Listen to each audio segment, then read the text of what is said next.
ìkànnì tó ń kilẹ̀ títí wá. Ògidì ìròyìn pọ́nbélé látinú ìwé ìròyìn ojoojúmọ́ tó jáde nílẹ̀ wa. Ẹ tẹ́tí ẹ bá wa gbọ́. Ojúmọ́ ti mọ́ pẹ̀lú ìròyìn àjímúná lórí ìsìnfẹ́fẹ́ ìkànnì tó ń kilẹ̀ títí wá. Ìròyìn àjímúná, ìròyìn àjímúná, àjímúná, ìròyìn àjímúná lórí ìsìnfẹ́fẹ́ ẹ jẹ́ ká jọ gbọ́. Ojúmọ́ ti mọ́ pẹ̀lú ìròyìn àjímúná lórí ìsìnfẹ́fẹ́ ìkànnì tó ń kilẹ̀ títí wá. Ìròyìn àjímúná.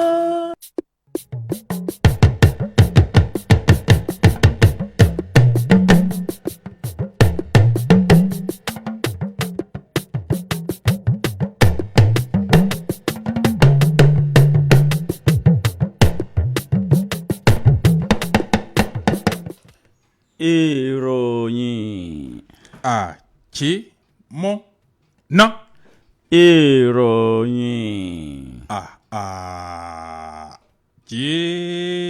àjímúná.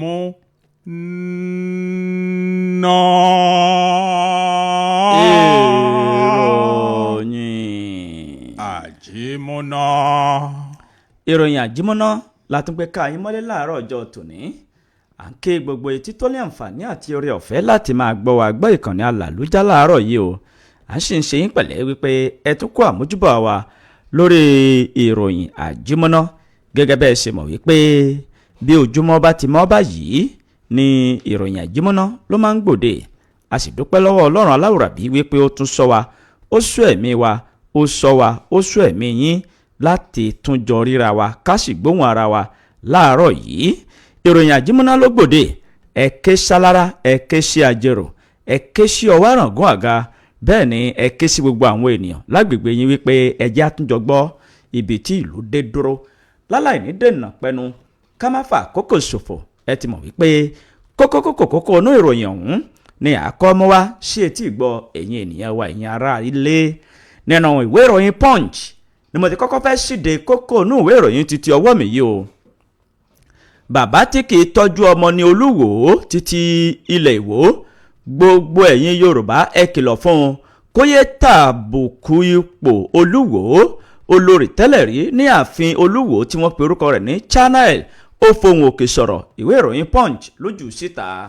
Jẹ́ ń bọ́ sínú ìwé ìròyìn Guardian níbi tí mo ti mú kókó eléyìí tó sọ wípé ǹjẹ́ ẹ mọ̀ wípé n ò tiẹ̀ lérò, n ò gbìyànjú ẹ̀, n ò rórí wípé n ó sọ pé kíyàwó mi kó kúrò nínú ẹ̀sìn tiẹ̀ kó máa bọ̀ sínú ẹ̀sìn tèmi. Ta ló sọ bẹ́ẹ̀? Bá a bá dàrin gbogbo ìròyìn ẹ gbọ́ o. Gbogbo ìwé ìròyìn ilẹ̀ wa ló kà ń kó ìròyìn tó kà dákẹ́hùn. Jẹ́ kí n lọ sínú ìwé ìròyìn Punch báyìí o. Natasha Àpótí Oduagan ni ó ti bá ìjákulẹ̀ pàdé pẹ̀lú ẹjọ́ tí ó pè tako àwọn ọmọ ilé ìgbìmọ̀ asòfin àgbà lórí bí wọ́n ṣe sọ pé kó lọ jókòó nílé fún oṣù 6. Ìwé ìròyìn Punch lójú síta. Ẹ dákun ẹ má ṣì mí gbọ́ o, ẹ má ṣì mí gbọ́, Ọlọ́run ọba mi bẹ̀ yín o. Ẹ ń sọ wípé Buhari pò ní bàbá àṣàlẹ̀ àwọn Boko Haram o. Jonathan ń ló pariwo sígboro ayé. Inú ìwé ìròyìn The Nation ni ìròyìn eléyìí ló ti jáde láàárọ̀ yìí. Nínú ìwé ìròyìn Daily Trust ni ìròyìn eléyìí ló ti jáde wá o lórí ọ̀rọ̀ àwọn Boko Haram tó kà dákẹ́hùn ni. Ọ̀bàlàyé kan ní ìpínlẹ̀ Borno tí àwọn Boko Haram tí wọ́n gba àfin mọ́ lọ́wọ́ ó ti fohùn òkè sọ̀rọ̀ ní Cameroon. Ìwé ìròyìn Daily Trust ló ti jáde. Ìwé ìròyìn The Nation inú ẹ̀ náà ni mo ṣe wà bákan náà láàárọ̀ yìí níbi tó ti ń sọ wípé ǹjẹ́ tí ẹ mọ̀ dí tí èmi fẹ́ sọ pé mo fẹ́ di gómìnà ìpínlẹ̀ Ọ̀yọ́. Èmi kọ́ mo sọ bẹ́ẹ̀, ta ló sọ? Kí nìdí tó ìfẹ́ di gómìnà? Bàbá dàrin ìròyìn ẹ màmá gbọ́ láàárọ̀ yìí. Ààrẹ Aṣíwájú Bọ́lá Ahmed Tinubu bàbá ti di oníwàásù o. Kódà bàbá sì ṣe ìwàásù lórí ọ̀rọ̀ ẹ̀sìn wípé ẹ̀sìn kò fàjà. Àní kí ìwọ ó ṣe ẹ̀sìn tirẹ̀, ẹlẹ́sìn kìrìsìtẹ́nì ṣe kìrìsìtẹ́nì rẹ o, ẹlẹ́sìn mùsùlùmí ṣe mùsùlùmí rẹ bó ṣe tọ́, bẹ́ẹ̀ ni ẹlẹ́sìn àbáláyé ẹ̀sìn yín ẹ̀sìn ò fàjà ni bàbá ń wí fún gbogbo ọmọ orílẹ̀-èdè Nàìjíríà. ìwé ìròyìn Daily Post ló post ẹ̀ jáde. jẹ́ ń bọ́ sínú ìwé ìròyìn Punch láàárọ̀ yìí tó ti ń sọ wípé gbẹ̀gẹ̀dẹ̀ ti fẹ́ gbiná nípínlẹ̀ Ọ̀ṣun torí kíni wọ́n sọ pé bàbá Omiṣore àwọn náà mà ti sọ̀rọ̀ kíni a sọ ò bàbá dàrin ìròyìn wàláì ẹ gbọ́ láàárọ̀ yìí. àwọn ọmọ orílẹ̀-èdè Nàìjíríà ni wọ́n nílò olórí tí múṣemúṣe rẹ̀ dá múṣemúṣe tí kìí ṣe wípé yóò sì gbé òṣèlú léjú láti máa fi tu àwọn ará ìlú jẹ. Ta ló sọ̀rọ̀ yìí ẹ ó gbọ́ ìwé ìròyìn Punch ló punch ẹ̀ jáde. ìwé ìròyìn The Nation lélẹ́yìí ti jáde láàárọ̀ yìí tó sọ pé Oríyọmí ló jẹ́ kí ọba aláyé yìí ó máa jẹ́ o ọba aláyé kan nípínlẹ̀ Ondo lórí kó yọ o lọ́wọ́ àwọn panipani kí ló fà á bó o lórí ṣe kó yọ bàbá dénú ìròyìn wàláì ẹ gbọ́ láàárọ̀ yìí. dúró dè mí ní ìpínlẹ̀ Ondo tó rè wọn o iléeṣẹ́ ọlọ́pàá ni wọ́n ti fi páńpẹ́ ọba mọ́ àwọn ènìyàn 10 ọ̀tọ̀ọ̀tọ̀ tí wọ́n dúdúndúyà aláta ṣúẹ́ṣúẹ́ fún orí adé kan àti àwọn ọmọ tó fi mọ́ olórí rẹ̀. iléeṣẹ́ ọlọ́pàá ni wọ́n ti nawọ́ mú ènìyàn 10 tó lọ́wọ́ nínú ìyà tí wọ́n díjẹ kábíyèsí ọ̀hún. ìwé ìròyìn Punch ló punch ẹ̀ jáde. inú ìwé ìròyìn Daily Post lélẹ́yìí ti jáde láàárọ̀ yìí tó sọ wípé bóyá ẹ̀yin èèyàn bóyá ẹ̀ mọ̀ wípé àwọn amòòkùnsìkà àwọn ìkà èèyàn àwọn ọ̀daràn inú wọn a máa lo àǹfààní pé ká máa tíǹtì ẹ mọ tán pè ní tíǹtẹ̀ẹ̀dì wọn a máa lo àǹfààní tíǹtẹ̀ẹ̀dì láti máa ṣe àwọn ìwà láabi wọn. iléeṣẹ́ ọlọ́pàá ló sọ bẹ́ẹ̀ bàbá dàrin ìròyìn wàláì ẹ gbọ́ láàárọ̀ yìí.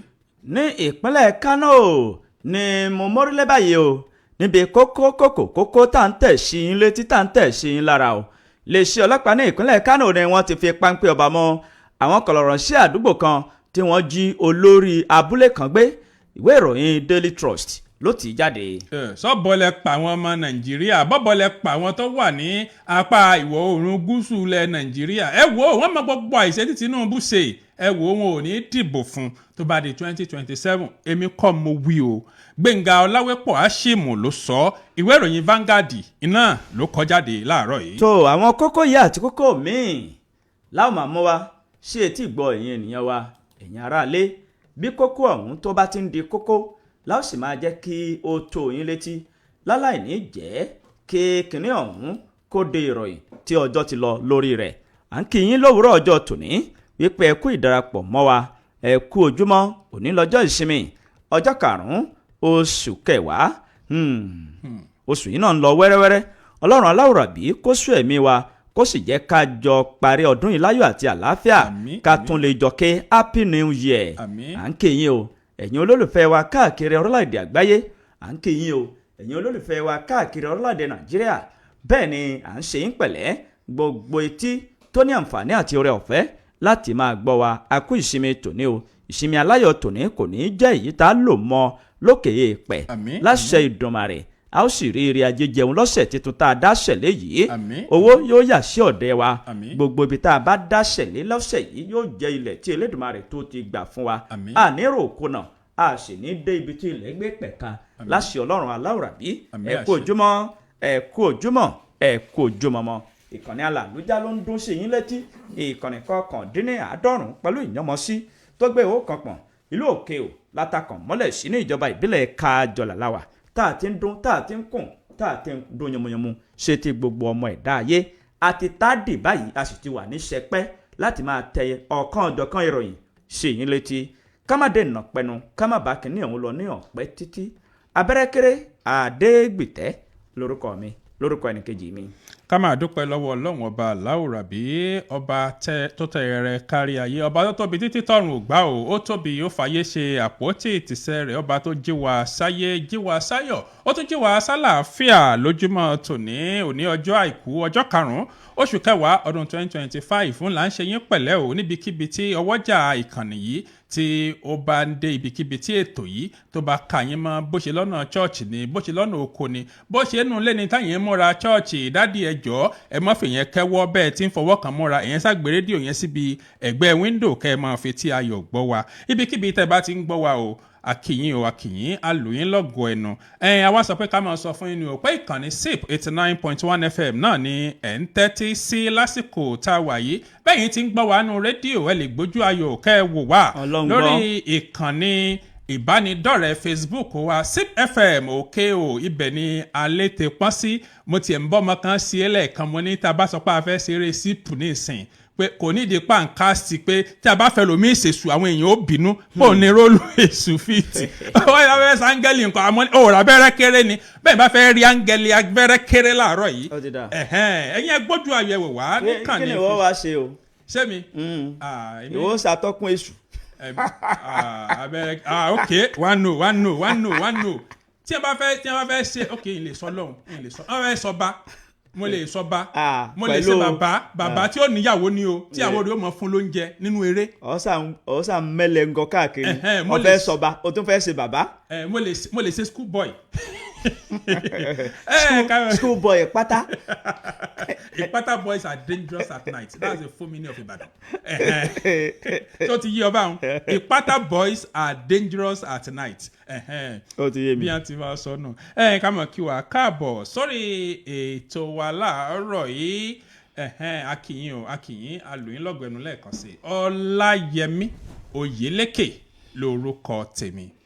Tó bó ṣe jẹ́ lẹ́gbọ́n gbogbo ẹ̀yin ènìyàn wa ẹ máa bọ̀ wá sójú òpó ayélujára SIP FM òkèhò ẹ tẹ̀ síbẹ̀ ẹ bá wa láìkì ẹ bá wa fọ́lù ẹ̀ kájọ máa wòra wa bẹ́ẹ̀ ni ẹ sì tún lè wà lójú òpó Abẹ́rẹ́kéré Show lórí Facebook Abẹ́rẹ́kéré Show bẹ́ẹ̀ tẹ Abẹ́rẹ́kéré Adégbìtẹ́ bẹ́ẹ̀ sì tẹ Abẹ́rẹ́kéré Show kétékété láàjọ máa wòra wa nígbà tá a ti jẹ́ kẹ́ ẹ mọ àwọn kókó tó súyọ nínú ìwé ìròyìn ojoojúmọ́ ilé wa ká wọnú kinní ọ̀hún ká wọnú kẹtẹpẹ rẹ̀ ká tu ní ìpele ká tẹ̀ yẹ́bẹ́yẹ́bẹ́ nígbà tí adìẹ tó bá tan yan èrò pẹ̀lẹ̀ nínú ìwé ìròyìn Punch ní ìròyìn eléyìí ló ti jáde wá o bàbá tí kì í tọ́jú ọmọ ní Olúwo títí ilẹ̀ Ìwó gbogbo ẹ̀yin ẹ̀yà Yorùbá ẹ kìlọ̀ fún un kó yé tàbùkù ipò tó jókòó lé lórí o olórí tẹ́lẹ̀ rí kan tó jẹ́ olórí títí ọba Olúwo òun ló fohùn òkè sọ̀rọ̀ ìyàwó tẹ́lẹ̀ rí fún Olúwo títí ilẹ̀ Ìwó olórí Channel Chin ni ó ti wọ́gilé gbogbo ẹ̀sùn tí ọba Abdulrasheed Akànbí tó fi kan Ọọ̀ni títí Ilé Ifẹ̀ ìyẹn ọba Adéyẹyè Ògúnwùsì Ọ̀jájá kejì wípé ó ń gbèrò láti gba ẹ̀mí lọ́rùn òun nínú àtẹ̀jáde kan tí olórí náà tó fi léde lójú òpó Instagram rẹ̀ olórí Chan ó ṣàpèjúwe gbogbo ohun tó tí Olúwo tó wí yìí gẹ́gẹ́ bí irọ́ ńlá tó sì sọ wípé kábíyèsí ń parọ́ o èmi kọ́ ni mo wí bẹ́ẹ̀ o tí kì í bá ṣe olórí náà nínú ọ̀rọ̀ rẹ̀ ó sọ wípé orí adé ọ̀hún ló ní oríṣiríṣi àwọn irọ́ ńlá ló ní lẹ́nu o ó tẹnumọ́ wípé Ọọ̀ni títí Ilé Ifẹ̀ kọ́ ló mú òun mọ Olúwo tí kì í bá ṣe wípé ẹnìkan tí òun náà jẹ́ ọba aládé ní ìpínlẹ̀ Èkó ni ó jẹ́ kí òun ó mọ ọ̀gbẹ́ni Àkànbí gẹ́gẹ́ bó ṣe wí kì í ṣe Ọọ̀ni Ilé Ifẹ̀ tí ó jókòó lórí àpèrè títí Ọọ̀ni Ilé Ifẹ̀ báyìí ló jẹ́ kí òun ó mọ Olúwo ó ní nínú ọ̀rọ̀ rẹ̀ ó sọ wípé ọba Olúwo kì í ṣe ẹni tó máa ń káràmáṣìkí ọmọ bẹ́ẹ̀ ni kì í tọ́jú ọmọ ó wá ṣàlàyé nínú ọ̀rọ̀ rẹ̀ pé o gbogbo ẹ̀yin orí adé gbogbo ẹ̀yin ọrùn ìlẹ̀kẹ̀ ẹ tètè ké sí Olúwo kó yé fètè ẹ̀gàn pé ipò tó jókòó lé lórí bẹ́ẹ̀ kó yé máa sọ ọ̀rọ̀ tí kò bá ìgbà mu láti máa tàbùkù orí àpèrè ọba tó jókòó lé lórí o gẹ́gẹ́ bí olórí náà bó ṣe wí ìwé ìròyìn Punch ló Punch ẹ̀ jáde ẹ lè mú kẹyẹ̀wò níbẹ̀. inú ìwé ìròyìn The Guardian tó jáde láàárọ̀ yìí ibẹ̀ lèmi ó ti kọ́kọ́ mú ìròyìn àkọ́kọ́ tèmi kókó tó dìròyìn mọ́ mi lọ́wọ́ láàárọ̀ yìí níbẹ̀ ni ààrẹ ilẹ̀ wa Bọ́lá Ahmed Tinubu ni wọ́n ti ń sọ wípé ǹjẹ́ ẹ jẹ́ mọ̀ wípé ṣé àtìgbàtẹ́mi àtìyàwó mi tá a ti jọ wà pọ̀ n ò tiẹ̀ fijọ́ kan rò ó bóyá kó tiẹ̀ wá pààrọ̀ ẹ̀sìn kó wá máa ṣe ẹ̀sìn tèmi ń sìn ààrẹ Bọ́lá Tinubu ló ti pe gbogbo àwọn olùgbé ìpínlẹ̀ Plateau wípé ẹ dákun ẹ gbà láàfíà láàyè kẹ́ẹ̀sì wà ń ṣọ̀kan torí ìlọsíwájú àti ìdàgbàsókè ilẹ̀ wa ni o ló wá sọ wípé òun ò tiẹ̀ gbìyànjú ẹ̀ rí pé bóyá kóun ó yí ẹ̀sìn ìyàwó òun Olúrẹ̀mí Tinubu tó jẹ́ pásítọ̀ padà sí Ìsìláàmù Tinubu ló pe ìpè yìí nígbà tó ń sọ̀rọ̀ níbi ìsìn ìfẹ́rúfẹ́rú ìfẹ́pẹ̀fẹ́pẹ́ ti ìyá Nana Lydia Yelwada lọ́jọ́ sátidé ní ìlú Jos. Àwọn ikọ̀ akóròyìnjọ lẹ́wà ló sọ wípé ẹni tí wọ́n lọ ṣe ìsìn fún yìí ló jẹ́ ìyá Professor Nentawe Yilwada tó jẹ́ alága káàfàtà fún ẹgbẹ́ òṣèlú All Progressives Congress. Tinubu ló wá pè ó gbogbo àwọn olùgbé ìpínlẹ̀ Plateau àti gbogbo ọmọ Nàìjíríà lápapọ̀ pé ẹ dákun ẹ jẹ́ kí àti ẹ̀kọ́ ká dé fìlà wa ká kọjú ẹ̀ sọ́wọ́ iwájú ká kọ̀yìn sọ̀rọ̀ tí ò lówó nú. Tá a bá ń sọ̀rọ̀ nípa ọ̀rọ̀ ti ẹlẹ́yàmẹ̀yà bí tọ̀rọ̀ tẹ lẹ́sìn mẹ̀sìn ó sọ ó ní àti ilé bàbá òun lòun ti jogún ẹ̀sìn Islam ó lóun ò sì yí padà ó ní ṣùgbọ́n ìyàwó òun tó jẹ́ pásítọ̀ tó náà sì máa gbàdúrà fóun ní gbogbo ìgbà òun ò fìgbà kan sọ pé ó yá máa bọ̀ jájọ máa ṣe ẹ̀sìn kan náà ó lóun gbàgbọ́ wípé oníkálukú ló lẹ́tọ̀ọ́ láti sin irú ẹ̀sìn tó bá fẹ́ sìn. Ìròyìn ọ̀hún ó gùn wájú kí n mọ̀ sọ pé bí ejò bá ṣe gùn ni wọ́n ṣe dáná sí kólúwa rẹ̀ mọ́ lọ dáná sunlé àti ẹ̀rí àkókò àrídádúró. Ibi ni wọ́n fi gígùn sí làárọ̀ yìí tí ó sàǹsọ náà ni pé ààrẹ Tinubu ò fìgbà kan gbèrò láti sọ pé kíyàwó òun kó pààrọ̀ ẹ̀sìn ẹ̀ láti Christianity kó máa bọ̀ nínú Islam. Ìwé ìròyìn Guardian ló kọ láàárọ̀ yìí. dúró dè mí nínú ìwé ìròyìn Daily Post. Ààrẹ Aṣíwájú Bọ́lá Ahmed Tinubu bàbá di oníwàásù bàbá sì wàásù ṣe títí kérétekèrè àwọn ọmọ orílẹ̀-èdè Nàìjíríà lórí ọ̀rọ̀ ẹ̀sìn. Bàbá ní ẹ̀sìn ò fàjà ẹ̀sìn Christianity ló ń ṣe o ẹ̀sìn mùsùlùmí ni ó máa ṣe lọ tó bá sì jẹ́ pé ẹ̀sìn ẹlẹ́sìn kan àbáláyé òun ló gbájúmọ́ ìwọ máa tẹ̀síwájú o. Ààrẹ orílẹ̀-èdè Nàìjíríà ààrẹ Aṣíwájú Bọ́lá Ahmed Tinubu ní bàbá ti pe gbogbo ọmọ orílẹ̀-èdè Nàìjíríà lórí ọ̀rọ̀ ẹ̀sìn wípé kí wọ́n má fi ẹ̀sìn dárúgúdù kalẹ̀ láàrin ìlú bẹ́ẹ̀ ni kí wọ́n má jẹ́ kí ẹ̀sìn kó di fàákájà. Nínú ọ̀rọ̀ ààrẹ nígbàtí ààrẹ ń sọ̀rọ̀ ààrẹ rọ gbogbo àwọn ọmọ orílẹ̀-èdè yìí wípé ẹ gba àlàáfíà láàyè kẹ́ẹ̀sì máa fi gbogbo ìgbà wá ìṣọ̀kan àti ìdàgbàsókè ìlú orílẹ̀-èdè Nàìjíríà. Ààrẹ ló sọ̀rọ̀ yìí lánàá ní ìlú Jos ní Plateau tí ṣe olú ìlú ìpínlẹ̀ náà nígbàtí ààrẹ ń kópa níbi ètò tó ní ṣe pẹ̀lú ká fi eérú fún eérú ká fi erùpẹ̀ fún erùpẹ̀ èyí tí wọ́n ṣe fún màmá alága àpapọ̀ fún ẹgbẹ́ òṣèlú All Progressives Congress ìyẹn màmá Nana Lydia Yelwada. Nínú ọ̀rọ̀ ààrẹ sọ wípé ìyàwó àwọn ó jẹ́ ẹlẹ́sìn kìrìsìtẹ́nì tó sì tún jẹ́ olùṣọ́ àgùntàn bẹ́ẹ̀ ó jẹ́ ògbóǹtarìgì tó jẹ́ ike èyí tí ó súnmọ́ màálùú pẹ́kípẹ́kí tó sì máa ń gbàdúrà fóun ní gbogbo ìgbà. Bẹ́ẹ̀ ni àwọn jẹ́ ẹlẹ́sìn mùsùlùmí láti inú ìdílé àwọn wá. Ẹ̀sìn méjèèjì yìí kò sì dá ìjà kalẹ̀ láàrin àwọn ẹ̀yin ọmọ orílẹ̀-èdè Nàìjíríà yẹn náà wo eléyìí gẹ́gẹ́ bí àwòkọ́ṣe kẹ́ẹ̀sì gba àlàáfíà nínú ìdílé yín bẹ́ẹ̀ láàrin ìlú àti ní orílẹ̀-èdè. Ìṣọ̀kan ló ṣe kókó ìlọsíwájú ló ṣe kókó. Eléyìí ni ìwàásù tí ààrẹ Aṣíwájú Bọ́lá Ahmed Tinubu tí bàbá ń wàásù o. Ìwé ìròyìn Daily Post ló post ẹ̀ jáde ẹ lè mú kẹyẹ̀wò níbẹ̀. Nínú ìwé ìròyìn The Nation tó jáde láàárọ̀ yìí ibẹ̀ ni ọwọ́ tèmi bà o níbi tí ààrẹ àná ààrẹ ìgbà kan jàre ńlẹ̀ wa ààrẹ Goodluck Ebele Jonathan tó ti mọ́rin òbí kọnu ó ní ọmọ èèyàn kí ló dé tẹ́ ẹ fẹ́ràn òkùnkùn jù mọ́lẹ̀ lọ aráyé ẹ yíwà yín padà ẹ jẹ́ ká gbọ́ tolúwa. Ààrẹ gbà kanlẹ̀ Nàìjíríà ló mọ̀ ti sọ ó mọ̀ ní kò sọ̀rọ̀ ń bi gbogbo táwọn oníwèé ìròyìn àwọn ilé ìròyìn tí ń gbé wípé ṣe ló mọ̀ fẹ̀sùn kan ààrẹ àná ńlẹ̀ wa tó ti dolóògbé báyìí Muhammadu Buhari pé ó mọ̀ ní nǹkan ṣe pẹ̀lú ikọ̀ ti agbésùnmọ̀mí Boko Haram tó sọ pé torí Ọlọ́run irọ́ tó jìnnà sóòótọ́ àti tó lè ṣìyàn lọ́nà ó ní ẹ̀yin oníwèé ìròyìn lẹ́mọ̀ ń kọ yìí describing the allegations as false and misleading. Nínú ọ̀rọ̀ àpilẹ̀kọ kan tó fi ìta lọ́jọ́ sátidé látọwọ́ amúgbálẹ́gbẹ̀ẹ́ rẹ̀ lórí ọ̀rọ̀ ìròyìn Ike Chukwueze Jonathan gan ló wá fẹ́ gbogbo ọ̀rọ̀ lójú pé ohun tó ń sọ níbi ìfilọ́lẹ̀ ìwé tí wọ́n sọ pé ẹnìkan kọ ó sọ wípé ṣe ni wọ́n sì òun gbọ́ o torí ẹni tí ó bá borin jẹ́ fọlórin ò ní kọ́ bólórin ṣe kọ́. Ó ṣàlàyé wípé tóun kàn sọ ń bẹ̀ ni pé ìṣẹ̀lẹ̀ tó ṣẹlẹ̀ ńgbà táwọn ikọ̀ Boko Haram sọ wípé àwọn fẹ́ kí Buhari jẹ́ kan lára àwọn èèyàn tí ó ṣojú àwọn láti sọ̀rọ̀ àlàáfíà.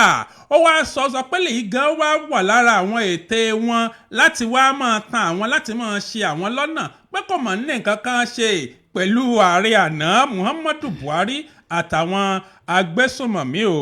Nígbà táwọn gbálẹ́gbẹ̀ẹ́ Jonathan ń sọ pé kò sígbà kan tí dókítà Jonathan tó sọ wípé àbí bóyá tiẹ̀ rò àbí bóyá tiẹ̀ wá fi hun ọ̀rọ̀ àbí bóyá ọ̀rọ̀ wá ń jọ ọ̀rọ̀ wípé ààrẹ Buhari ó ní nǹkan ṣe pẹ̀lú ikọ̀ Boko Haram àbí pé bóyá ó ṣàtìlẹ́yìn fún wọn lọ́nà kan tàbó míì.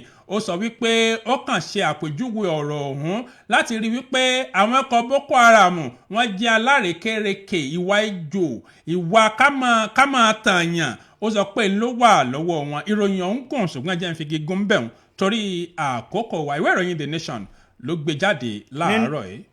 Nínú ìwé ìròyìn Punch ní ìròyìn eléyìí ló ti jáde wá tó sì fẹ́jú kẹ́kẹ́kẹ́ o. Natasha Àpótí Odoagan ó bá ìjákulẹ̀ pàdé pẹ̀lú ẹjọ́ tó pè tako olórí ilé ìgbìmọ̀ asòfin àgbà ní orílẹ̀-èdè Nàìjíríà lórí bí wọ́n sọ pé kó lọ rọ́ọ̀kún nílé fún odidi oṣù 6 gbáko. Lẹ́yìn ọ̀rẹ́yìn ìdájọ́ ti jáde lórí ẹjọ́ kan èyí tí amòfin kan tí ó pè tako olórí ilé ìgbìmọ̀ asòfin àgbà ìyẹn Godwin Akpabio. Nínú ọ̀rọ̀ èyí tí ó di ẹjọ́ ọ̀hún tí ẹ bá gbàgbé láti bí oṣù mélòó kan sẹ́yìn ní Natasha Àpótí Odoagan ni ó ti pe ẹjọ́ o nígbàtí àwọn ọmọ ilé ìgbìmọ̀ asòfin àgbà ní orílẹ̀-èdè Nàìjíríà tí wọ́n sọ wípé kó lọ jókòó nílé náà fún odidi oṣù 6 gbáko nígbàtí amòfin àgbà àti ààrẹ ilé iṣẹ́ tó ń rí sí ọ̀rọ̀ tó ní ṣe pẹ̀lú ẹjọ́ náà àti adájọ́ tó jókòó lórí ẹjọ́ ọ̀hún nígbà tó ń gbé ìdájọ́ kalẹ̀ ìyẹn adájọ́ àgbà James Ọmọ́tọ́ṣọ́ òun ló jẹ́ kí ọ̀rọ̀ náà kó di mímọ̀ ní ilé ẹjọ́ kan tó fi ìdí kalẹ̀ sí ìlú Àbújá. Adájọ́ Ọmọ́tọ́ṣọ́ ó wọ́gilé gbogbo ẹjọ́ tí Natasha Àpótí Odoagan tó pè tako olórí ilé ìgbìmọ̀ asòfin àgbà ìyẹn Godwin Akpabio pẹ̀lú àwọn ẹmẹ̀wà rẹ̀ tí wọ́n sì tó 10 níye àwọn ènìyàn tí wọ́n parapọ̀ pẹ̀lú Natasha Àpótí yìí. Adájọ́ ó wọ́gilé ó sì sọ wípé ẹjọ́ náà kò lẹ́sẹ̀ nílẹ̀, òfúùtù fẹ́ẹ̀ tẹ̀ ní àṣà tí ò ní kẹ́hún àti wípé àmọ́ ni o kò wẹ́ranran gbogbo àwọn ènìyàn tí wọ́n parapọ̀ pẹ̀lú Natasha tí wọ́n jọ pe ẹjọ́. Adájọ́ sọ fún wọn wípé ẹ lẹ́tọ̀ọ́ láti pe ẹjọ́ fún ìdí èyí ìjákulẹ̀ ní tiyín gẹ́gẹ́ bó sì wí. Ìwé ìròyìn Punch ló Punch ẹ lè mú kẹyẹ̀wò níbẹ̀. Jẹ́ ń dúró sínú ìwé ìròyìn The Nation láàárọ̀ yìí níbi tí ìròyìn eléyìí tó ti ń sọ fún mi pé kàmí Yẹmí mọ́gbòjú kúrò lára mi. Wọ́n sọ wípé ṣé ẹ mọ̀ wípé ipò gómìnà tí mò ń lépa rẹ̀ yìí ǹjẹ́ tí ẹ mọ̀ pé fáǹfààní àwọn èèyàn ìpínlẹ̀ Ọ̀yọ́ ni. Èmi kọ́ mọ̀ wí bẹ́ẹ̀ o. Mínísítà fọ́rọ̀ agbára tó tún jẹ́ ìkan lára àwọn ọmọ oyè tó ṣeé ṣe kí wọ́n rí tíkẹ́ẹ̀tì àti di gómìnà gbà nípínlẹ̀ Ọ̀yọ́ olóyè Adébáyọ̀ Adélabú lọ́mọ̀ ti sọ wípé ọ̀rọ̀ oyè gómìnà tó ń fẹ́ jẹ yìí ó ní fáǹfààní àwọn èèyàn ìpínlẹ̀ Ọ̀yọ́ ni. Adélabú ló sọ ó sọ pé ṣé ẹ rí bí ọ̀rọ̀ àti sin àwọn àti ìfẹ́ tó ní fún àwọn tí ó dàbí ẹni pé ó kù díẹ̀ káàtó fún àwọn tí ò rọ́wọ́ họrí àti ọ̀gọ̀ọ̀rọ̀ àwọn èèyàn ní ìpínlẹ̀ Ọ̀yọ́ tó múmú láyà ọ̀hún. Iná mọ̀ jẹ́ kí òun mọ̀ sọ pé òun mọ̀mọ̀ fẹ́ di gómìnà nígbà tó ń sọ̀rọ̀ tó ń bá àwọn àgbààgbà ẹgbẹ́ APC sọ̀rọ̀ àti àwọn tọ́rọ̀ gbèrú tó fi mọ́ àwọn ọmọ ẹgbẹ́ ní Òkè Ògùn Zone 2 nípínlẹ̀ náà. Adélabú sọ ó sọ pé tó máa fóun láǹfààní láti di gómìnà lọ́dún 2027 ó lọ́wọ́ mọ̀ iṣẹ́ raburabu ni òun ó ṣiṣẹ́ gan-an láti rí wípé ìpínlẹ̀ Ọ̀yọ́ ó tẹ̀ wájú Òkè Ògùn Zone 2. Òkè wọ́n sọ àwọn agbègbè tó wà lábẹ́ Òkè Ògùn Zone 2. Mínísítà ẹni tí arákùnrin gómìnà nígbà kan rí nípínlẹ̀ Ọ̀yọ́ tó ti dolóògbé gómìnà àná Alhaji Wasiu Ajimobi, Honorable Abiodun Ambali, Alhaji Wale Sanusi, Alhaji Kọ́lá Àmọ̀wó, Alhaji Fatai Adéṣọ̀kan àtàwọn míì ńlọ sọ òṣó níṣẹ́ rí agbọ́dọ̀ wà ní rẹ́pọ̀ ṣáájú ìbò tí ń bọ̀ lọ́nà. ó sọ wípé ṣé ẹ rí tí a bá fi lè pamọ́ pọ̀ bí kan wọ́n bá pamọ́ tó bá parapọ̀ nípínlẹ̀ ẹgbẹ́ APC wàláì á mọ̀ gba ìpínlẹ̀ Ọ̀yọ́. Ó sọ wípé ṣé ẹ rí àwọn ẹgbẹ́ tó wà lórípò báyìí nílé ìjọba Alágòdì ó ní ayálégbé nìyẹn o. Ó sọ wípé tá a bá ń sọ̀rọ̀ pé a fẹ́ borí a lè wá máa pínra wa ká máa pínra wa ń jà ká sọ pé a fẹ́ borí o. Ìròyìn ọ̀hún gùn ṣùgbọ́n jẹ́ kémi ó fi gígùn bá àwọn àsanwó kàmpéènì. Ìwé ìròyìn The Nation ìròyìn ọ̀hún ti jáde láàárọ̀ yìí. ìbọn fẹ́ kàmpéènì. àìrọ ẹ̀mí mi ò gbé. nínú ìwé ìròyìn Daily Trust ní ìròyìn eléyìí ló fẹjú kẹkẹkẹ sí ọba aláyé kan tí àwọn Boko Haram tí wọ́n dáná sun ààfin rẹ̀ tí wọ́n sì gba ààfin mọ́ lọ́wọ́. Ó jáwé ọlọ́fẹ́ ó sì sáré tètè lọ sí ilẹ̀ Cameroon. Ní ilẹ̀ Cameroon ní kábíyèsí ló mà ti fohùn lédè. Ọba àlàyé kan tí wọ́n pe orúkọ rẹ̀ ní Abrahaman Abubakar ni ó ti sọ̀rọ̀ jáde o tó sì jẹ́ kí ọ̀rọ̀ náà kó di mímọ̀ wípé òun sàsálà fún ẹ̀mí ara òun ṣebí kí ojú má ríbi gbogbo ara báyìí òun ni oògùn rẹ̀. Àwọn oníwèé ìròyìn Daily Trust ni wọ́n jábọ̀ wípé ènìyàn méjì ọ̀tọ̀ọ̀tọ̀ ní àwọn Boko Haram yìí ni wọ́n ṣínà ìbọn bò nígbà tí wọ́n sun ààfin gúrúgúrú ní ìlú kan ní ìpínlẹ̀ Borno. Nínú ọ̀rọ̀ wọn ni wọ́n ti jẹ́ kó di mímọ̀ wípé àwọn Boko Haram ni wọ́n ṣe ìkọlù sí ààfin náà àti ìlú ọ̀hún ní ìbẹ̀rẹ̀pẹ̀pẹ̀ ọ̀sẹ̀ tí a lò kọjá yìí. Nínú ìfọ̀rọ̀wánilẹ́nuwò kan tí ọba àlàyé náà tó ṣe ni ó ti jẹ́ kó di mímọ̀ wípé òun ní láti fi orílẹ̀-èdè Nàìjíríà kalẹ̀ kí òun ó sì tẹkọ̀ létí kí òun ó sá lọ sí orílẹ̀-èdè Cameroon láti sá àsálà fún ẹ̀mí ara òun nítorí wípé oríṣiríṣi àwọn ìkọlù òun ló ń wáyé tí ènìyàn tó sì gbọdọ̀ wá bí ààbò tó péye bí ó ṣe wà lórí ẹ̀mí ara rẹ̀. Gẹ́gẹ́ bó ṣe wí ó sọ wípé ìkọlù àwọn ikọ̀ Boko Haram sí ìlú Maiduguri òun ni ó ti ń di gbọmọgbọmọ tó sì ń di lemọ́lemọ́. Nínú ọ̀rọ̀ kan àti nínú fọ́nrán fídíò kan tí àwọn ikọ̀ Boko Haram tí wọ́n fi léde ni wọ́n ti jẹ́ kó di mímọ̀ wípé àwọn làwọn wà lẹ́yìn orò tí orò fi ń dún. Wọ́n fi fọ́nrán fídíò ọ̀hún síta wípé àwa eléyìí àwa la ṣe ìkọlù tí a sì dáná sun ààfin. Ìwé ìròyìn Daily Trust ló ti ìròyìn náà jáde ẹ lè mú kẹyẹ wò níbẹ̀. kọ́lọ̀ ọ̀bọ ṣàánú nílùú tó lọ́ba tó níjòyè. ọba sá lọ àwọn aráàlú ńkọ́. nígbà tàtẹ́gùn bá wá ń gbé kẹ̀tẹ̀ pé ògì abẹ́rẹ́ kéré kí láfún yín ní mọ̀sán pé òun fẹ́ sọmọ àtànù àbí kì tó jà tó dominú kí lorúkọ ẹnu àbí ìjì tó jà tó káṣọ yàrá ẹni tó wọ tiẹ̀ sọ́run ọmọ ṣàfihàn ni. ìgbà tó bá fìlú lẹ̀ àwọn aráàlú ń bo wọn lọ. ìgbé àfẹ́wé ni ẹni orí yóò dilé ibi tí wọ́n wà pè lé ní ìsìn ni ò tí ì yéèyàn kọ́lọ́wọ́n bọ́ ṣàánú kọ́mọ̀jà arógun lẹ̀ wà o ibi tí wàhálà wà kọ́lọ́wọ́n ọba kó dákun kó jọ̀ọ́ kó bá wa pẹ̀tù síbẹ̀ kálàáfíà ó jọba o ò ní àwa ń ṣe ládùúà. wọ́n ní pé gbẹ̀gẹ̀dẹ̀ ti fẹ́ gbiná o ó ń rúgbó bọ̀ o ní ìpínlẹ̀ Ọ̀ṣun torí bàbá Iyìọlá èèkàn kùgbù nínú ẹgbẹ́ òṣèlú All Progressives Congress Senator Iyìọlá Omiṣore ìlọ́mọ̀ ti kéde èròǹgbà rẹ̀ àti ìfẹ́ inú rẹ̀ láti díje dupò nínú ìdìbò gómìnà tí ó wáyé lọ́dún 2026 nípínlẹ̀ Ọ̀ṣun lábẹ́ àsíá ẹgbẹ́ òṣèlú APC.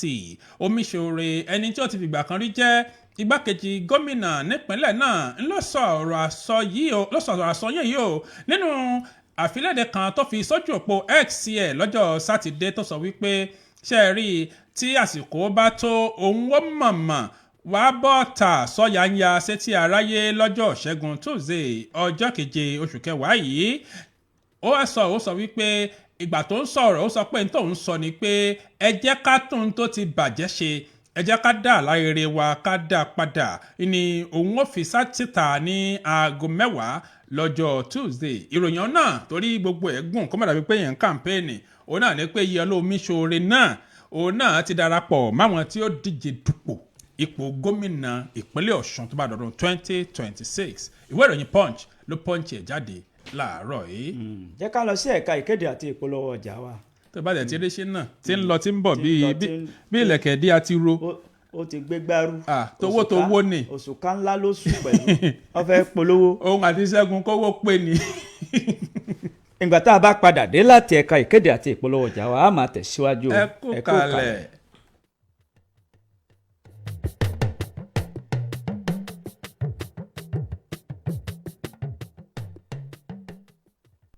ọ̀bùnrin máa tún dé o. Association of Master Bakers and Caterers of Nigeria Ọ̀yọ́ State Chapter tẹ́pẹ́pẹ́ àlùjọ Bakers Day 2025. Sáyidì Òṣùpá o ọ̀bùnrin máa tún dé o. Èmi lápèdè bí ẹni láyé mọ́ràn. Àgbáríjọpọ̀ gbogbo ẹgbẹ́ oníbúrẹ́dì àti caterers nípínlẹ̀ Ọ̀yọ́ ó máa ládùn gan ní Recreation Club Sábó Mọ́kọ́lá nìbàdàn lọ́jọ́ 9 oṣù kẹwàá ọdún tá a wà yìí ni ó láti dédé agogo 11 àárọ̀ ọba orin fún rẹ̀ King Dr. Saheed Òṣùpá ló máa kàlù sí wa níbàdí. Ẹ pàdé mi ní October 9 ní Recreational Club Ìbàdàn Ọ̀yọ́ State Bakers Day tó o bá ra Ankara ò wọlé o. Ankara ni tíkẹ́ẹ̀tì àti wọlé sí Recreation Club lọ́jọ́ tá à ń wí yìí láti gẹ́ẹ̀tì àkàrà àtìyín ẹ pè àwọn nọ́mbà yìí 0805 054 4190 tàbí 0816 576 6206. ẹ wá bá wa jó ẹ wá bá wa yọ̀ gbogbo ẹgbẹ́ oníbúrẹ́dì àti caterers nípínlẹ̀ Ọ̀yọ́ ló ń pe gbogbo wa o.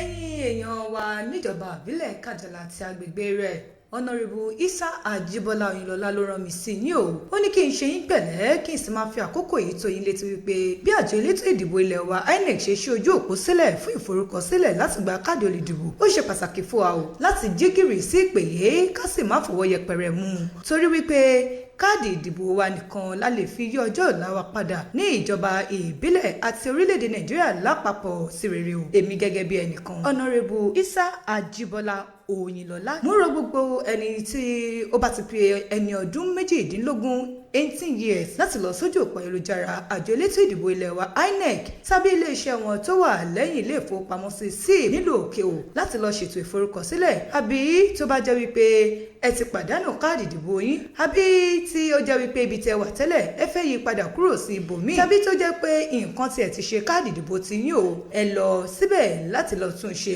àkókò ti ṣí sílẹ̀ fún wa báyìí láti ṣe eléyìí ẹ̀yin ènìyàn mi ní ìjọba ìbílẹ̀ Kájọlà àti agbègbè rẹ̀ ẹ̀yin oníṣòwò ẹ̀yin ọlọ́kọ̀ ẹ̀yin ọlọ́kadà ẹ̀yin òṣìṣẹ́ ìjọba ẹ̀yin àgbáríjọpọ̀ ọmọlẹ́yìn Kristi ẹ̀yin àgbáríjọpọ̀ mùsùlùmí gbogbo yín báyìí la pè wípé kí ẹ sọ fún àwọn ènìyàn yín o láti lọ forúkọ sílẹ̀ káàdì olùdìbò wọn ní ìgbáradì sílẹ̀ fún ètò ìdìbò eléyìí tó ń bọ̀ lọ́nà torí wípé ẹnu ò lè ṣe o káàdì olùdìbò wa nìkan la lè fi yan ẹni tó tọ́ o àtẹni tó yẹ sípò tí yóò sì ṣojú wa bí a ṣe fẹ́ bákan náà mo sì tún fi àsìkò yìí mo fi ń kí àwọn ẹni bí ẹni àwọn èèyàn pàtàkì àwọn bíi Alhaji Òkè Salami olóyè Òkúnadé Adésínà olóyè Johnson Ọ̀jẹ́bíyì Honorable Ayọ̀ Ọlọ́pọ̀ ènìyàn Honorable Mustapha Hakeem Ọláwálé àti onímọ̀ ẹ̀rọ Adéníjì Robert àti gbogbo alága wọ́ọ̀dù kọ̀ọ̀kan ní ìjọba ìbílẹ̀ Kájọlà nínú ẹgbẹ́ òṣèlú PDP pẹ̀lú gbogbo àwọn ọmọ ẹgbẹ́ òṣèlú PDP pátápátá ọjọ́ ọ̀la Kájọlà owó èmi àtìyín ló wà o káàdì olùdìbò wa la lè fi mú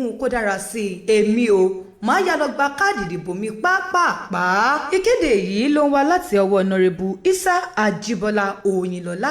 Dear indigenes of Kájọlà local government and its environs, sensitization message on the need for the people of Kájọlà local government to actively participate in the ongoing Permanent Voters Card (PVC). This message is sponsored by Honorable Isa Ajibola Oyinlola. The exercise is for those who just attained 18 years of age, want to transfer from another local government to Kájọlà, from one unit to another, lost or damaged PVC, and so on. Therefore, market men and women, farmers, artisans, transporters, motorcycle riders, businessmen and women, civil servants, students, CAN, MSSN, League of Imams and Alfas, Iyalojas and Babalojas, to mention but a few, should mobilize their people to come out en masse for the continuous voters registration. You can visit the nearest INEC office behind SIP Microfinance Bank or register via INEC portal. Also, the special greeting is sponsored by Honorable Isa Ajibola to Alhaji Òkè Salami, Chief Òkúnadé Adésínà, Chief Johnson Ọ̀jẹ́bíyì, Honorable Ayọ̀ Ọlọ́pọ̀ ènìyàn, Honorable Mustapha Hakeem Ọláwálé, Engineer Adéníjì Robert, PDP World Chairman and entire party faithful. Your PVC is your power to elect credible leaders. Get registered. Announcer Honorable Isa Ajibola Oyinlola. Kájọlà people, take action and get your PVC now. Ẹ tẹ́tí sí ìkéde pàtàkì yìí. Iléeṣẹ́ Ralac Ventures wọ́n ń kí gbogbo àwọn alábàárà wọn wípé ẹ kú ìdòwò papọ̀ pẹ̀lú àwọn pẹ̀lú bí ẹ ṣe ń bá wọn ra ọjà tí ẹ sì ń ṣe àyẹ̀wò pẹ̀lú máṣíìnì ìgbàlódé tí wọ́n ṣẹ̀ṣẹ̀ gbé jáde ní iléeṣẹ́ Ralac Ventures. Wọ́n ní àlàáfíà ara gbogbo ènìyàn wípé kò nídìí fíafíà o, bẹ́ẹ̀ ni àlàáfíà ara wa yóò máa lọ sókè. Wọ́n wá tún lo àsìkò yìí láti fi tó gbogbo àwọn ènìyàn ìlú Ìṣẹ́yìn àti agbègbè rẹ̀ létí wípé máṣíìnì titun ìgbàlódé tí iléeṣẹ́ Ralac Ventures tí wọ́n ṣẹ̀ṣẹ̀ gbé jáde láti ṣe àyẹ̀wò bóyá oríkèéríkèé ara tó ń roni, iṣan ara tó ti kólé, ẹ̀yìn tí kò lè nàró déédéé àti oríkèéríṣi àwọn nǹkan tó jẹ́ pé ó ń fa kùdìẹ̀kudiẹ nínú àgọ́ ara wa. Wọ́n ní ẹ wá ṣàyẹ̀wò pẹ̀lú máṣíìnì yìí kó na gbogbo iṣan ara àti àwọn ibi tó bá kù díẹ̀ káàtó sí. Wọ́n sọ wípé àlàáfíà ara yín kò ní di fíafíà o. Òní ọjọ́ ìsinmi ní gbogbo àwọn ènìyàn tó bá fẹ́ wá sí ìlú Ìṣẹ́yìn àti agbègbè rẹ̀. Wọ́n ní ẹ máa bọ̀ wá kẹ́ ẹ wá ṣàyẹ̀wò pẹ̀lú máṣíìnì titun ìgbàlódé yìí lówó tí kò gúnpá. Tó bá di ní aago 8:30 lónìí yìí ní kẹ́ ẹ ṣalábàápàdé iléeṣẹ́ Ralac Ventures pẹ̀lú máṣíìnì titun ìgbàlódé yìí. Iléeṣẹ́ wọn wà ní ojú bàbá ní ìyànà Òkè Ayọ̀ ní ìlú Ìṣẹ́yìn. Bẹ́ẹ̀ tó bá di ní ọ̀la ọjọ́ ajé Monday ọjọ́ 6 oṣù kẹwàá, Alhaji Àbọ̀lọ́rẹ́ wọn tún padà sí ìlú Òkè O pẹ̀lú máṣíìnì titun yìí. Ẹ̀yin ènìyàn wa ní ìlú Òkè O ẹ wá ṣàyẹ̀wò kẹ́ ẹ sì jẹ́ kí máṣíìnì titun yìí kó fi àwọn ibi tí kùdìẹ̀kudiẹ tó wà kó fi hàn o. Ẹ̀rọ ìbáraẹnisọ̀rọ̀ yìí lẹ́làǹfààní láti pè wọ́n sí 090-2724-9106 090-2724-9106. Iléeṣẹ́ Ralac Ventures lónìí péré la ó máa ta o.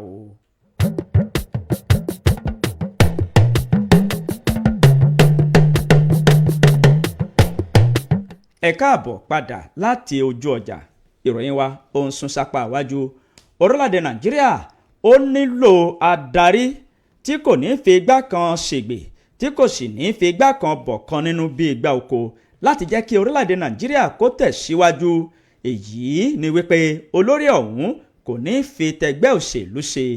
Ẹnìkan tó jẹ́ aṣojú orílẹ̀-èdè Nàìjíríà sí orílẹ̀-èdè Germany, ọ̀jọ̀gbọ́n Akínjídé Ọ̀ṣúntòkun, òun ni ó ti sọ̀rọ̀ yìí o, tó sì jẹ́ kí gbogbo àwọn ọmọ orílẹ̀-èdè Nàìjíríà kí wọ́n mọ̀ wípé olórí tí yóò tẹ orílẹ̀-èdè Nàìjíríà síwájú ló gbọ́dọ̀ jẹ́ olórí kan tí kì ò ní gbé ẹgbẹ́ òṣèlú kankan lọ́wọ́ tàbí tí ẹgbẹ́ òṣèlú tí ò ní múmú láyà rẹ̀ ju ìjẹ́ ọmọ ènìyàn lọ. Ọ̀ṣúntòkun ló sọ̀rọ̀ yìí di mímọ̀ lánàá òde yìí níbi ètò kan tí wọ́n pe àkọ́rí rẹ̀ ní orílẹ̀-èdè Nàìjíríà ń ṣe pọ̀pọ̀ ṣìnṣìn àyájọ́ ọdún 65 ìtàn. Kí ni ìtàn sọ? Kí ni orílẹ̀-èdè Nàìjíríà? Ipò wo ni orílẹ̀-èdè Nàìjíríà wà báyìí?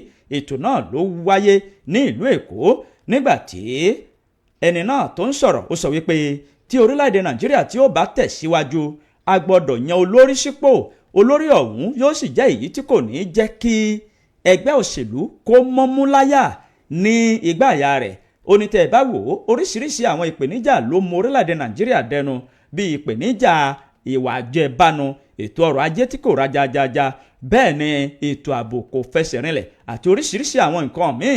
Ṣùgbọ́n olórí tí kò ní gbé igbá, tí kò ní jẹ́ ẹni tó gbé ètò òṣèlú lọ́wọ́ jù bí ó ṣe yẹ lọ, tí yóò sì jẹ́ pé ìdàgbàsókè ni ó múmú láyà rẹ̀.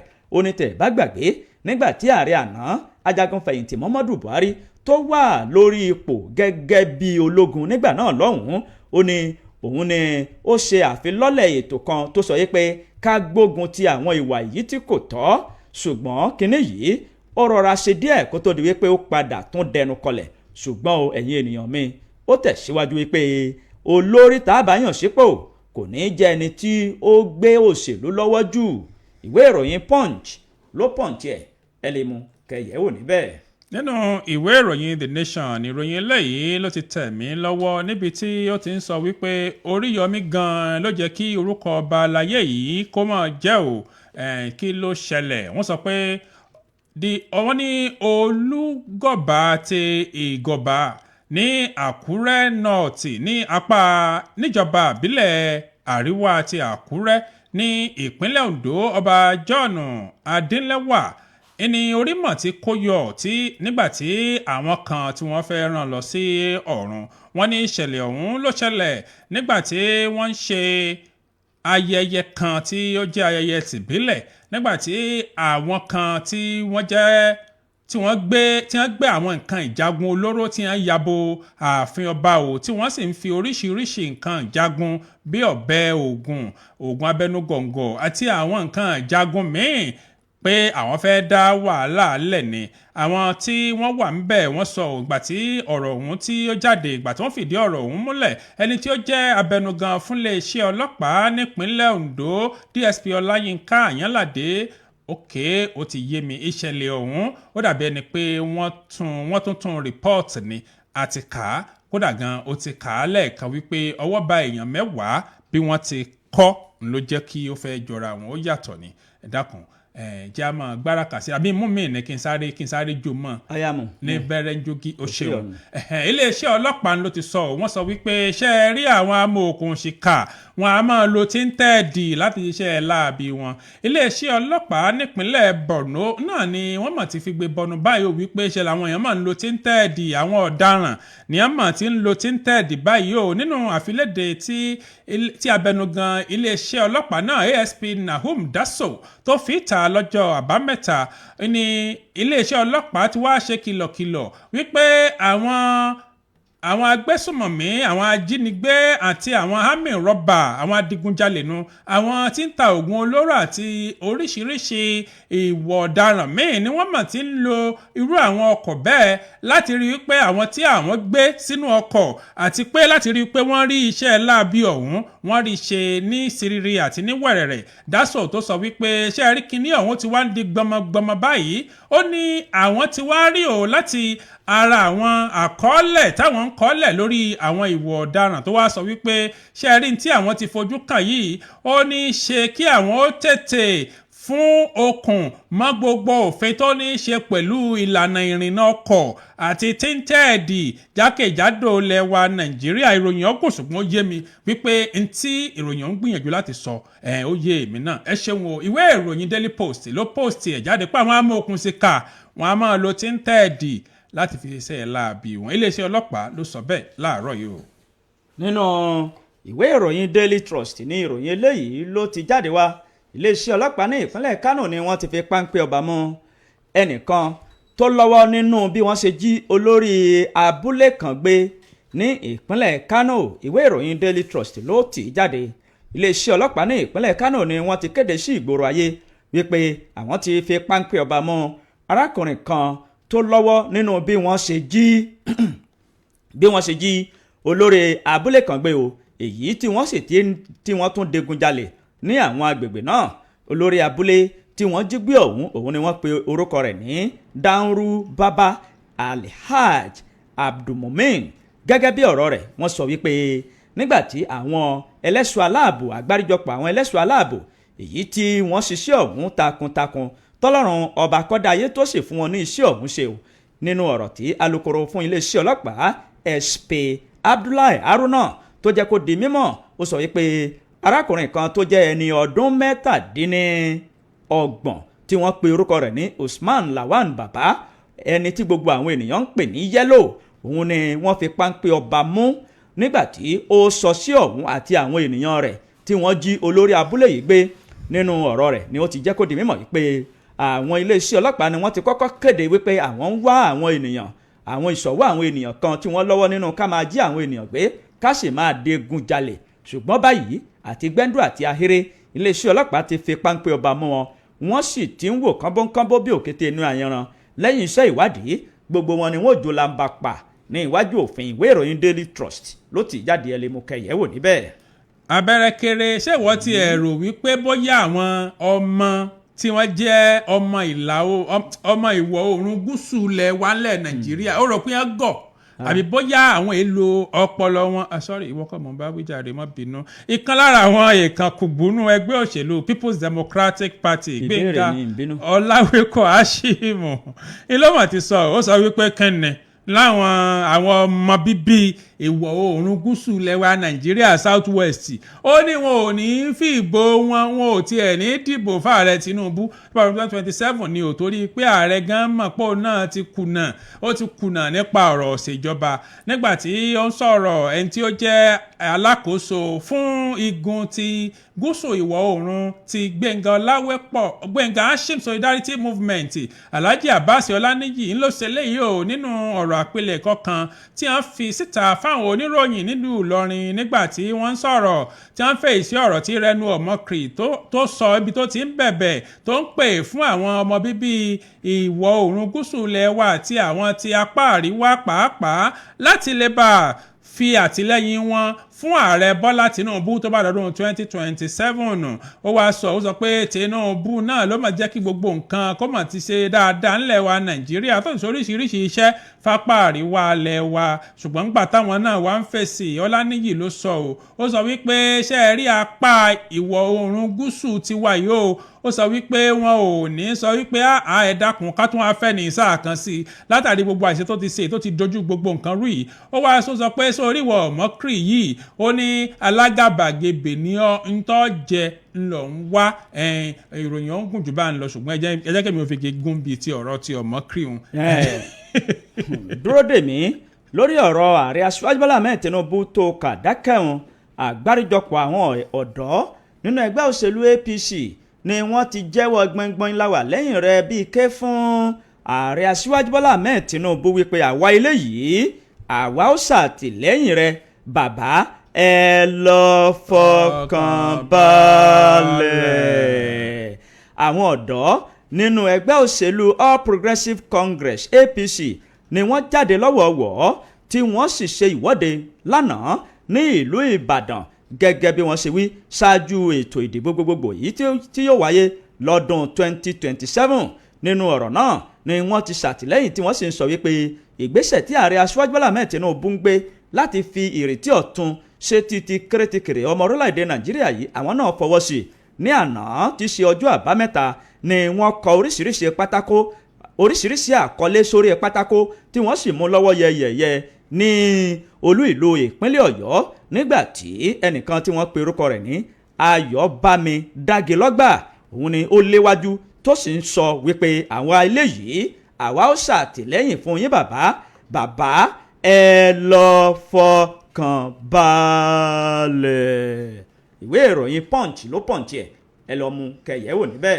jẹ́ńbẹ́ sínú ìwé ìròyìn The Nation láàárọ̀ yìí níbi tí ìròyìn ọ̀hún ti ń sọ wípé tó bá di ìgbà àkókò ìbò ti gómìnà nípínlẹ̀ Anambra wọ́n ní ẹgbẹ́ òṣèlú ADC wọ́n ní wọ́n mà lè ya gbogbo èèyàn lẹ́nu tí ó wàá yà wọ́n fọ́tò gbà ẹni tí ó ń díje dupò gómìnà lábẹ́ àsíá ti ẹgbẹ́ òṣèlú African Democratic Congress nípínlẹ̀ Anambra John Chuma Nwosu ló ti sọ̀rọ̀ pẹ̀lú àwọn oníròyìn lórí gbogbo àwọn èròǹgbà rẹ̀ àti àwọn ètò tó ní fún ìpínlẹ̀ náà àti bí ó tiẹ̀ ti ṣe é ṣe fún sí tó bá di ọ̀rọ̀ ti ìbò. nígbà tí ó bẹ̀rẹ̀ sí sọ̀rọ̀ ó sọ pé inú ń bí àwọn ọmọ bíbí ìlú Anambra gan ni o wípé n tí wọ́n sì ń sọ náà ni wípé kí ló dé tẹ́ bá dórí ẹ̀rọ ayélujára oríṣiríṣi ìròyìn ló kún bẹ́ẹ̀ tó ní kálukú sì ń sọ pé ọ̀gbẹ́ni ó ti já wa kulẹ̀ inú àwọn ò tiẹ̀ wá dùn ọ̀rọ̀ ètò ààbò gan ẹsẹ̀ kan ló fi dún ẹsẹ̀ kan tó fi dùn gan ṣe ní tiro.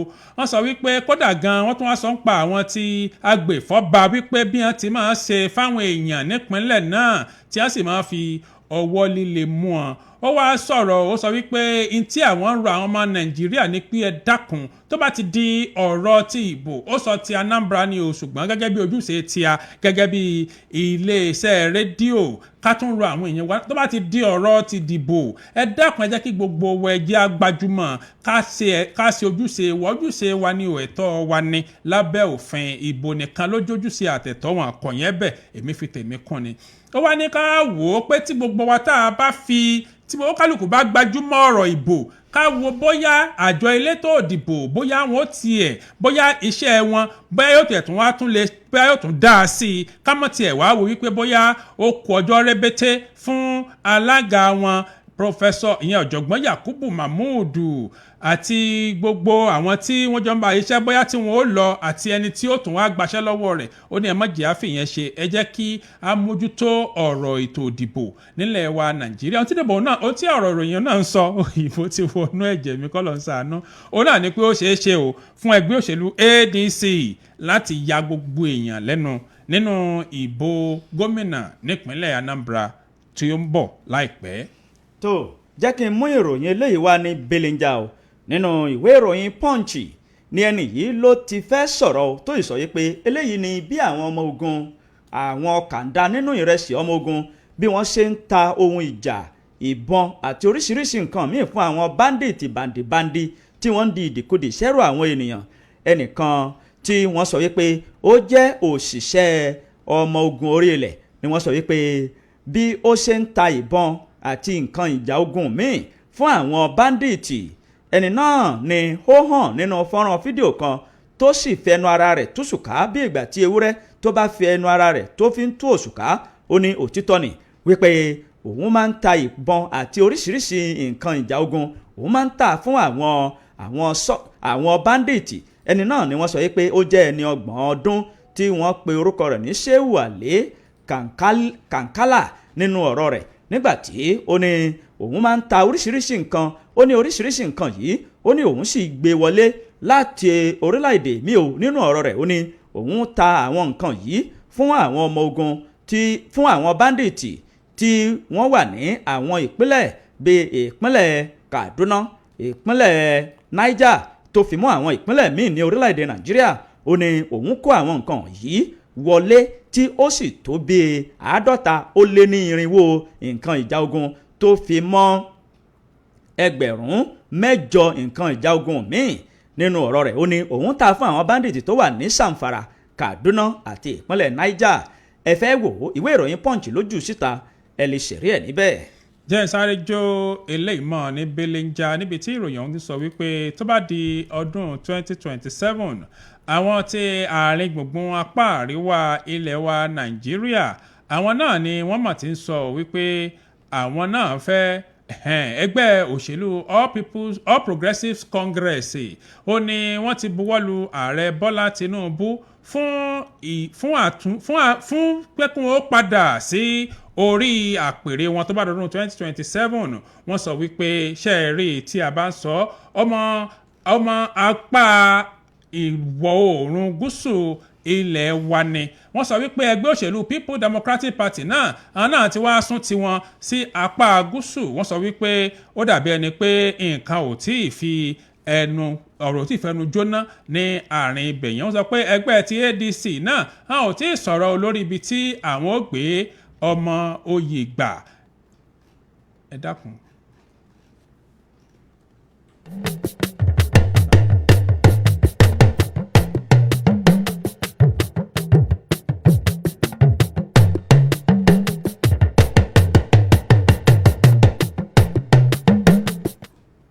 ẹ káàbọ̀ padà ẹ dákun ó dàbí ẹni pé gbogbo ẹ̀ ni ó fẹ́ rí bákan lẹ́ẹ̀kan yẹn ìròyìn eléyìí tí ó wà níwájú mi ló ń sọ wípé iléeṣẹ́ ọlọ́pàá náà ni wọ́n mọ̀ tí wàá gba ibi iléeṣẹ́ ẹgbẹ́ òṣèlú PDP tó wà ní ìpínlẹ̀ Akwa Ibom wọ́n sọ pé àwọn ẹlẹ́ṣọ́ ààbò náà ni wọ́n ti wá jókòó pa sí olú iléeṣẹ́ ti ẹgbẹ́ òṣèlú People's Democratic Party tó wà ní Akwa Ibom láti rí i pé bóyá nǹkan ò pakasọ àbí bóyá nǹkan ò dàrú eléyìí ló jẹyọ o látàrí gbogbo àwọn ohun tí àwọn èèyàn ń sọ wípé ó dàbí ẹni pé wọ́n ti da àwọn tí wọ́n ti túlé ká ní tá a bá ń sọ nípa ti àwọn tí wọ́n ń ṣe àkóso ẹgbẹ́ náà láti ọwọ́ ti àwọn tí wọ́n wà ní àárín gbùngbùn láti National Working Committee ẹgbẹ́ náà nígbàtí alukoro fún ẹgbẹ́ òṣèlú People's Democratic Party Débọ̀ Ológun Àgbà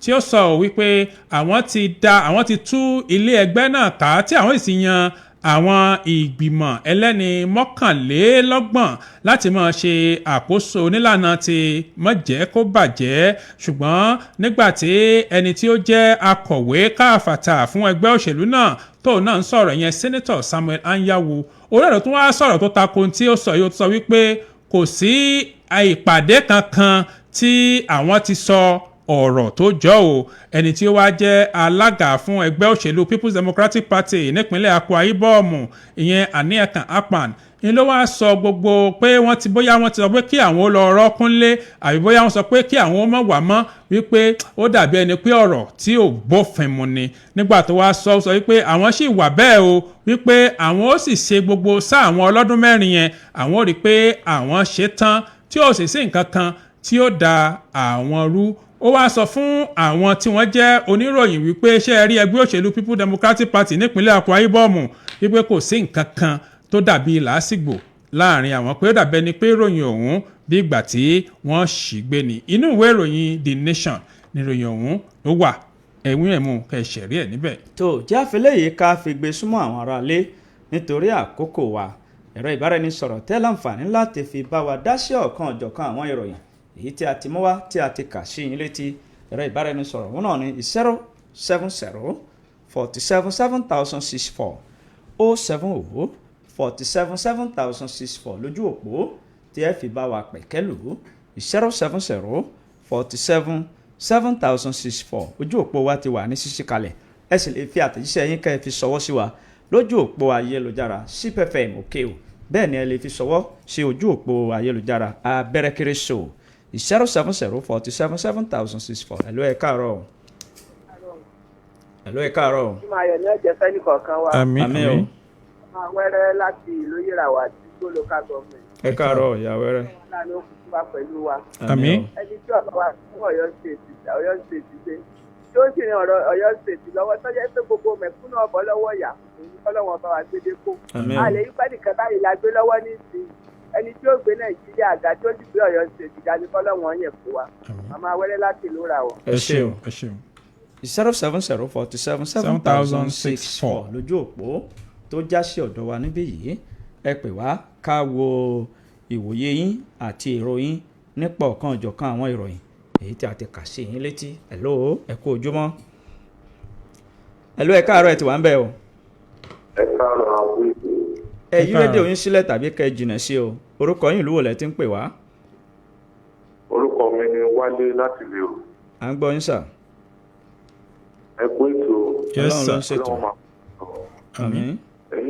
èyí tí ààrẹ wa sọ yẹn nípa ọ̀rọ̀ ẹlẹ́sìn yẹn mo láìpẹ́ ọ̀rọ̀ tí wọ́n sọ ọ̀wọ̀ yẹn kò ní ti ká bá ara wa jà lórí ọ̀rọ̀ ẹlẹ́sìn tí ẹ̀sìn tó ń kálukú bá mọ̀ sí kọ́ máa ṣe ọlọ́wọ́n á ṣàánúwà. àmín ẹ ṣé o 070 47 7064 lójú òpó tó já sí ọ̀dọ̀ wa níbí yìí 070 47 7064 ni ẹ fi bá wa pẹ̀kẹ́lù ẹ̀lú ẹ kú ojúmọ́ o.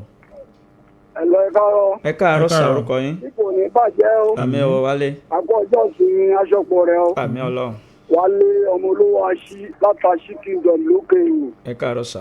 olórí ọkùnrin tó wá ń sọ fún lòun ta níṣẹ́ fún àwọn kidnappers ó sì tún wá sọ iye àwọn bíi tí bó ṣe máa ń ṣe bó ṣe ń ṣe kí wọ́n lè tọ ààbò wa gan àwọn tó ń wà lójú pé à ń gba ọ̀rọ̀ ìkíní iṣẹ́ rẹ̀ láti àwọn orílẹ̀-èdè kẹwọlé ni. wọ́n ti mú tí ó dé àwọn security wa ta ní tí wọn ò máa ṣe àmójú láti múrù kẹ̀ tí wọ́n fi ń gbé nǹkan bẹ́ẹ̀ wọlé tí wọ́n fi ń tà á jáde kí wọ́n rí wípé wọ́n bí ọkùnrin yìí dáadáa ẹ wo iye ẹ̀mí tí yóò sì kú dànù látara irinṣẹ́ tó tà fún àwọn tó tà fún gbogbo nàìjíríà ò ní bàjẹ́ o wọ́n bá mójútó Wálé ọmọ olówó aṣí látàṣí kingdom lókè.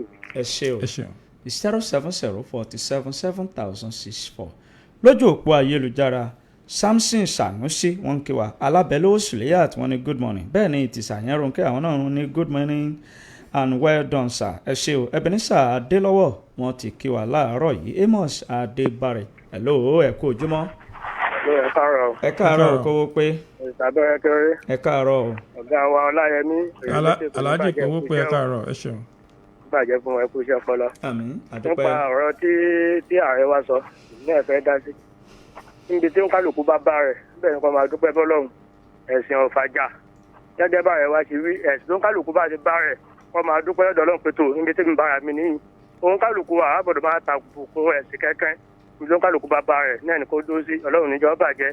nípa ti gómìnà Nàìjíríà náà Ọlọ́run ẹni tó dá lọ́lọ́run yẹn fún wa Ọlọ́run jí Nàìjíríà bàjẹ́ ẹni tọ́lọ́run fi àánú wa sí lọ́kàn lọ́nà Ọlọ́run ó ṣe fún wa kò ní bàjẹ́ o.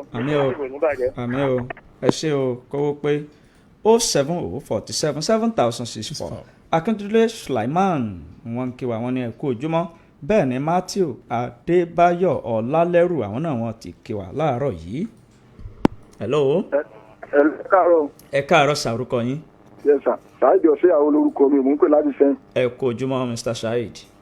yes sir ẹ lórí ọ̀rọ̀ Olúwo ni mo fẹ́ sọ àti àwọn ọ̀rọ̀ tó ń sọ pẹ̀lú nǹkan tó ń fà ẹ rí i pé sẹ́rí orílẹ̀-èdè Nàìjíríà nígbà tí a bá sọ pé àbá tẹ̀lé bó ṣe tó àti bó ṣe yẹ mọ́ pàápàá àwọn tó jẹ́ orí adé ọrùn lẹ̀kẹ̀ láti gbé wọn sí ipò àṣẹ ipò tí wọ́n wà yẹn kò tó lágbára ni sẹ́rí tẹ́ bá wo bí àwọn ọba Ìbàdàn ṣe ń jọba ẹ rí i pé àgbàlagbà ni wọ́n máa fi ń jọba àgbàlagbà bá ti jọba ó ti jẹ oríṣiríṣi ipò rí kó tó di pé wọ́n dorí àkòrí Olúbàdàn yẹn wọn wá nílé máa sọ ohun tí ò tọ́ àti ohun tí ò yẹ.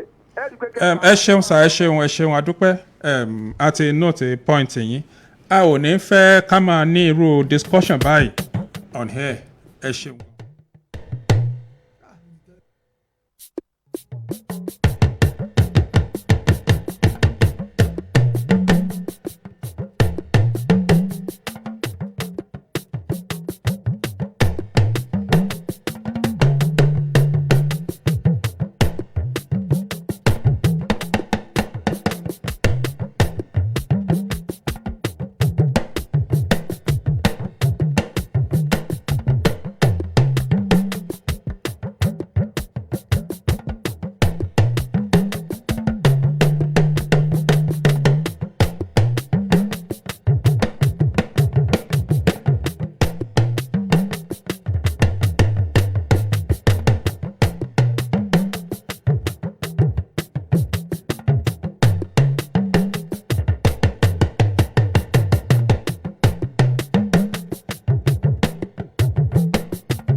ẹ kú ojúmọ́ o.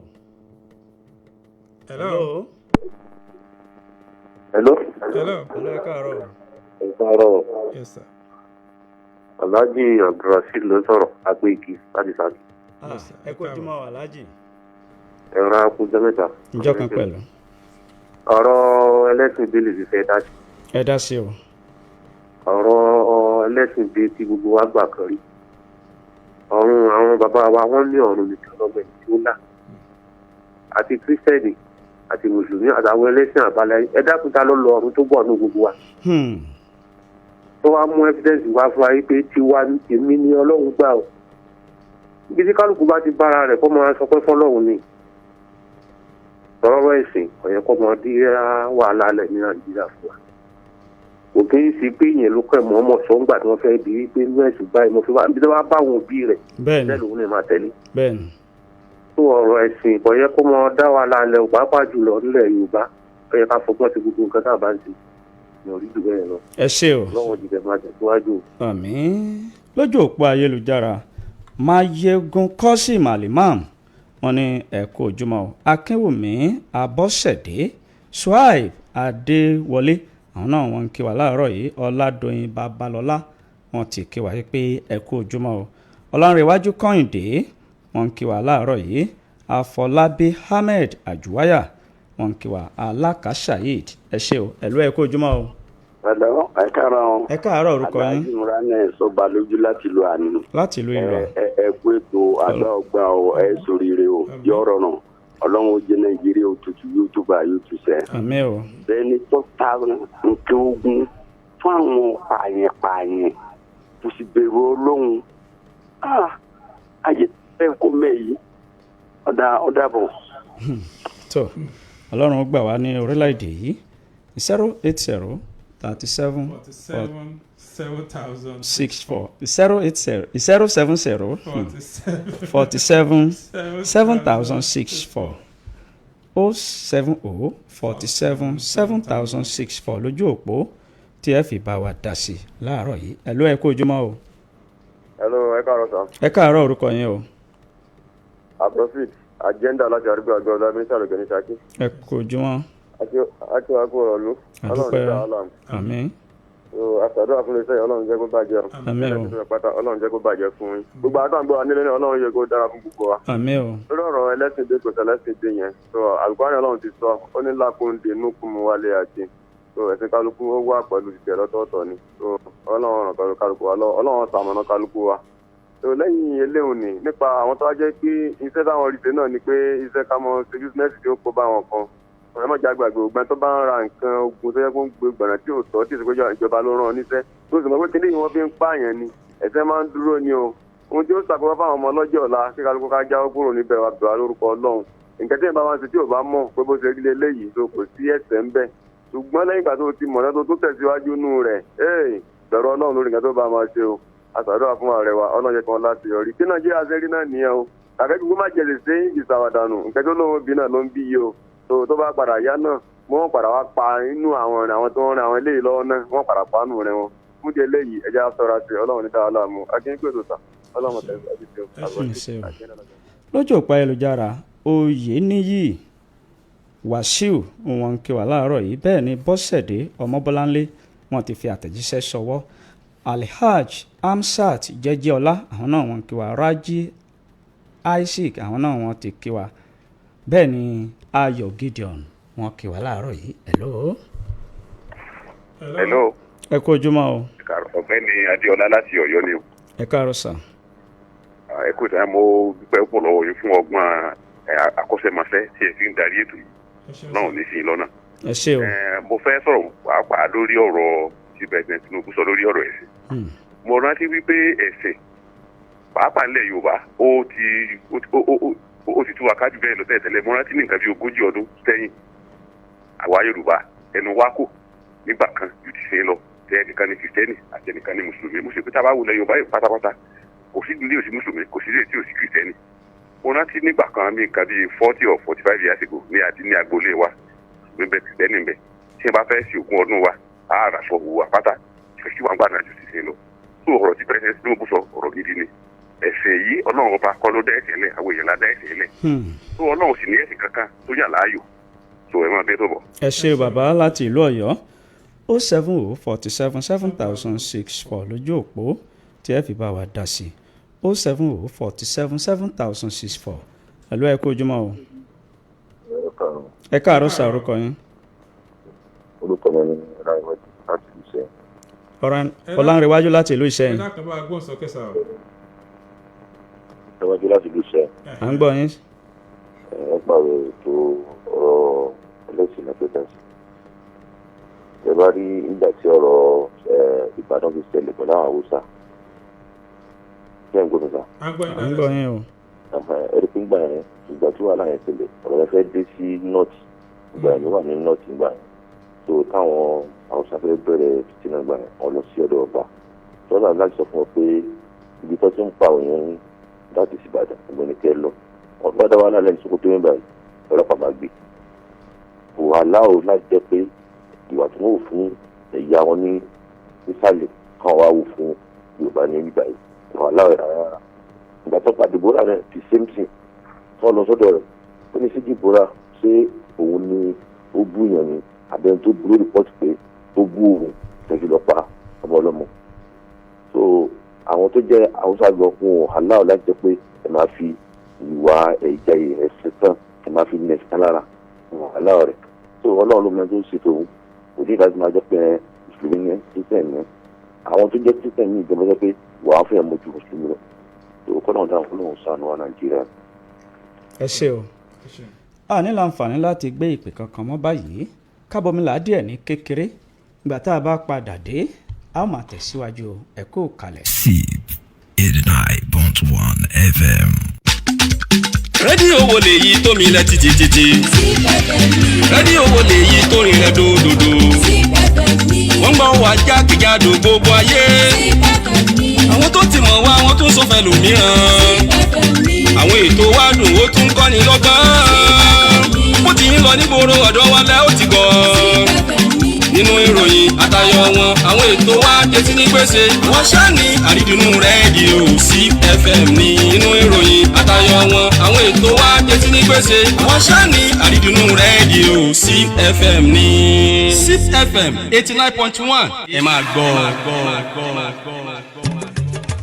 ojúlówó ohun tó yọnu ìdodo nídajì ara. Ship 89.1 FM ní gbogbo ènìyàn ń polówó ọjà tí wọ́n fi ń jèrè rẹpẹtẹ.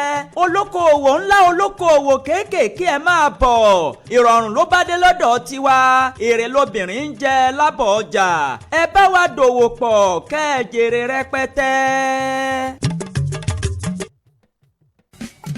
rédíò wo ló ìlú mi lẹ̀ títí Zip FM sá lórúkọ rẹ̀ tó jẹ́ owó ọlọ́run ló fi wá ṣàgbà ọ̀jẹ̀ níbi ká ṣètò tó nítumọ̀ àwa ni ìròyìn àsìkò tí ò láfiwé àwa ni àṣà ẹ̀fẹ̀ ìmọ̀ràn tó wà pa àwa ni eré ìdárayá lóríṣiríṣi àwa ni orin àti ìlú tó dùn tó ṣe gbọ́ létí àwa ni ẹ má forí adẹ́tù wétá tí òru láyé olókìtì bí ọbọ̀ òsì nígbò Zip FM ṣáwáṣá lọ́gà ẹgbẹ́ fún tẹ bá polówó ọjà yín ní Zip FM yìí kó dájú wàràwàrà lọ́jà yín má ta ó kó dájú.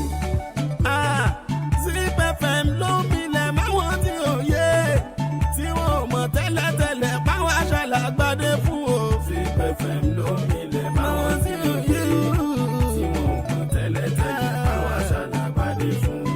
ìsí àlọ́kè òṣòwò sálàmù lẹ́sí ẹbí wọn dà mọ́ fọwọ́ sọ̀yà bóun ṣàlàyé ń gbà ó 89.1 ṣe bá wà sálàgbà wọn. Zip FM ló ń milẹ̀ máwọn tí ò yé tí wọn ò mọ̀ tẹ́lẹ̀tẹ́lẹ̀ báwa ṣàlàbàdé fún. Zip FM 89.1 àwa yàtọ̀ sáwọn rédíò tó ń dún sínú.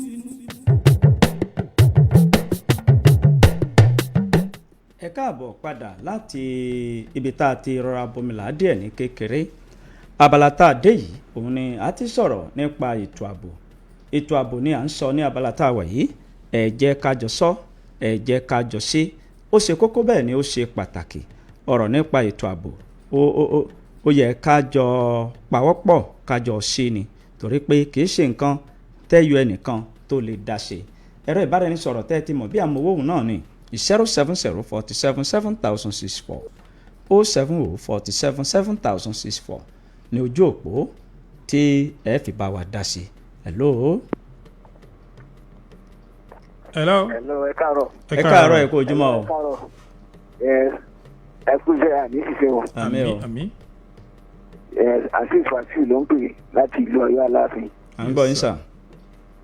ẹ dákun afẹ́rọ ààrẹ níbi bíríìjì wa níbi ẹsẹ̀sì ọ̀rọ̀ fẹ̀mí ṣòfò púpọ̀ kí ààrẹ ó dákun wọn bá mi ṣe eléyìí ó torí Ọlọ́run tí a bá tiẹ̀ fẹ́ yọ kanúrà fún wa kí a parí ẹsẹ̀sì yẹn gbogbo ẹ̀mí ń lọ sí ní bíríìjì tó wà lélẹ́gbù. sà bàbá bíríìjì yẹn sà ṣé wọn ò tí ì ṣe ni àbí bóyá àárín àwọn kankan bàjẹ́ ń bẹ̀. wọn ò ṣe bẹ́ẹ̀ wọ́n ṣe láti tì mí. ok kí wọ́n wá yanjú ẹ̀. wọn ò parí ẹ̀. wọ́n ṣe é kù láàbọ̀. gbogbo ìgbàlẹ̀ ní kí n ṣòfò ní bí express yẹn. ọ̀dà. wọ́n dákun wọn rà lọ. ẹ tún bíríìjì yẹn tún júwèé àdúgbò wo ni agbègbè wo ni. ní àdúgbò elégbò ní ìlú Ọ̀yọ́ níbi ẹgbẹ́. ìjọba ìbílẹ̀ wo ni. ìjọba ìbílẹ̀ Àtìbà. ok ṣé nínú ìlú Ọ̀yọ́ ló wà. ẹgbẹ́ express gangan ni. ok express. express bíríìjì express ni. all right. àwọn tó ń ṣe express yẹn ní àti ṣe tì ní àti ṣe bíríìjì yẹn tì bíríìjì ńlá yìí. ó dà àwọn tí ọ̀rọ̀ kan wọ́n ń gbọ́ báyìí wọ́n ń gbọ́ 07047707064 07047707064 lójú òpó tí ẹ fi bá wa dá sí. hello. hello ẹ káàárọ̀ sà. ẹ káàárọ̀ orúkọ yín o. ẹ pé ètò orúkọ mi oríṣiríṣi láti ìlú Ìṣẹ́yìn. à ń gbọ́ yín sà. ẹ dákun ọ̀nà wa ní Ìṣẹ́yìn ní ọ̀nà ẹ̀kúnlé bíríìjì kan wà níbẹ̀ eléyìí pé pákó wọn tẹ́ síbẹ̀ ní àgọ́ mọ́kẹ́yẹ pákó ni wọ́n tẹ́ síbẹ̀ pé tójú bá rọ eléyìí ò lè gbàdé rárá wọ́n sì tẹ́ pákó yẹn ó ti lé lọ́dún mẹ́ta sẹ́yìn pé pákó wọ́n tẹ́ síbẹ̀ pé kèsì bíríìjì tí mọ́tò ń gbàbẹ̀ ọkọ̀ ń gbàbẹ̀ pákó lásán ni wọ́n tẹ́ síbẹ̀ tójú bá rọ eléyìí lè gbàdé kọjá fún wọn dákun ọba mójútó. ẹ dákun ẹ bá wa tún àdúgbò yẹn dárúkọ lẹ́ẹ̀kan sí ọ̀nà ẹ̀kúlé. ọ̀nà ẹ̀kúnlé ní odò ọgbà ọ̀nà ẹ̀ kọjá lọ sí ẹ̀kúnlé náà ẹ̀kúnlé yà lọ́hùn lágọ̀ọ́ àgọ́ mọ́kẹ́yẹ inside ìbẹ̀rẹ̀ ọ̀nà ẹ̀bẹ̀. ok sir.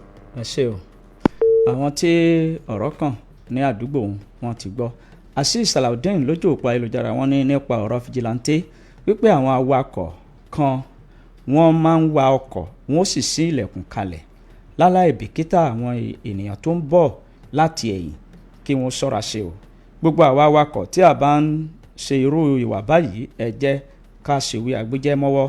hello ẹ káàárọ̀ o. ẹ káàárọ̀ ẹ kú gbìyànjú o.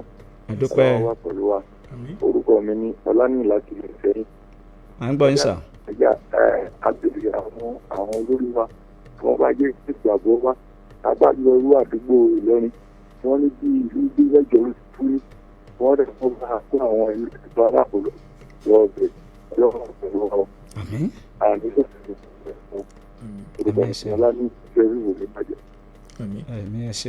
ẹn tí abala tá a wà yìí tó wà fún gangan ni pé ká máa pe àkíyèsí àwọn tí wọ́n wà ní ipò àṣẹ sí àwọn nǹkan tó ń ṣẹlẹ̀ lágbègbè wa àmọ́ lóore bẹ́ẹ̀ ṣe pé àkíyèsí àwọn ìjọba sí tó ń ṣẹlẹ̀ yẹn ṣùgbọ́n kí ló ń ṣẹlẹ̀ lágbègbè yín tẹ́ ẹ fẹ́ kájọ mójútó tẹ́ ẹ fẹ́ ká pàkíyèsí àwọn tọ́rọ̀ gbèrú sí ẹ ṣeun 070477064.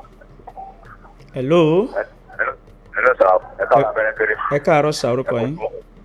ẹ kú iṣẹ́ takuntakun orúkọ tèmi ọ̀jẹ́ sẹ́mi philip gbogbo yẹn mọ̀ sí jẹ́rọ sí ẹgbẹ́ nínú òkè ọ̀rọ̀ ètò ààbò yìí à ń bẹ lọ́run kọ́ lọ́run tó ṣàánú wa a sì ń fàsìkò nírò àwọn ìjọba ní à ń bẹ̀ wọn ìjọba wa wọ́n dákun àwọn tó jẹ́ ẹlẹ́ṣọ́ ààbò wa wọ́n rún wọn látara wọ́n ń gbìyànjú wọ́n ń tíráì wọ́n ṣiṣẹ́ takuntakun à ń bẹ̀ wọn lọ́wọ́ máa kún wọn lọ́wọ́ wọ́n dákun kún rún wọn lágbára àwọn àmọ̀tẹ́kùn wa kún rún wọn lágbára so a sì ń fàsìkò yìí náà a fi ń rọ àwọn lọ́balọ́ba wa àtàwọn baálẹ̀ wọ́n dákun kún fọwọ́sowọ́pọ̀ pẹ̀lú àwọn ẹlẹ́ṣọ́ ààbò tó ààbò yẹn kó lè jókòó dáadáa bẹ́ẹ̀ náà a sì ń gbà pé àwọn tó kọ́tà gbáwájú ilé wọn náà wọ́n máa gbìyànjú láti máa kó kọ́tà iwájú ilé wọn wọ́n máa wò pé ìjọba ó bá wa ṣe ìjọba ó bá wa ṣe so àwọn ìjọba ìbílẹ̀ kájọlà gbogbo àwọn ọ̀nà wa àárọ̀ wọn náà tó gbọ́nà oko àwọn àgbẹ̀ ń pariwo ọ̀nà yóò da wọ́n sì ń tọrọ lọ́wọ́ àrọ̀ wọn ọlọ́run rọ̀ wọn lágbára so àwọn àtúnṣe tó yẹ kó ti ṣe iwájú kọ́tà pẹ̀lú kọ́tà yẹn ó kún àrọ̀ wọn àwọn ìjọba ìbílẹ̀ kájọlà kí wọ́n bá wa ṣe àtúnṣe ẹ̀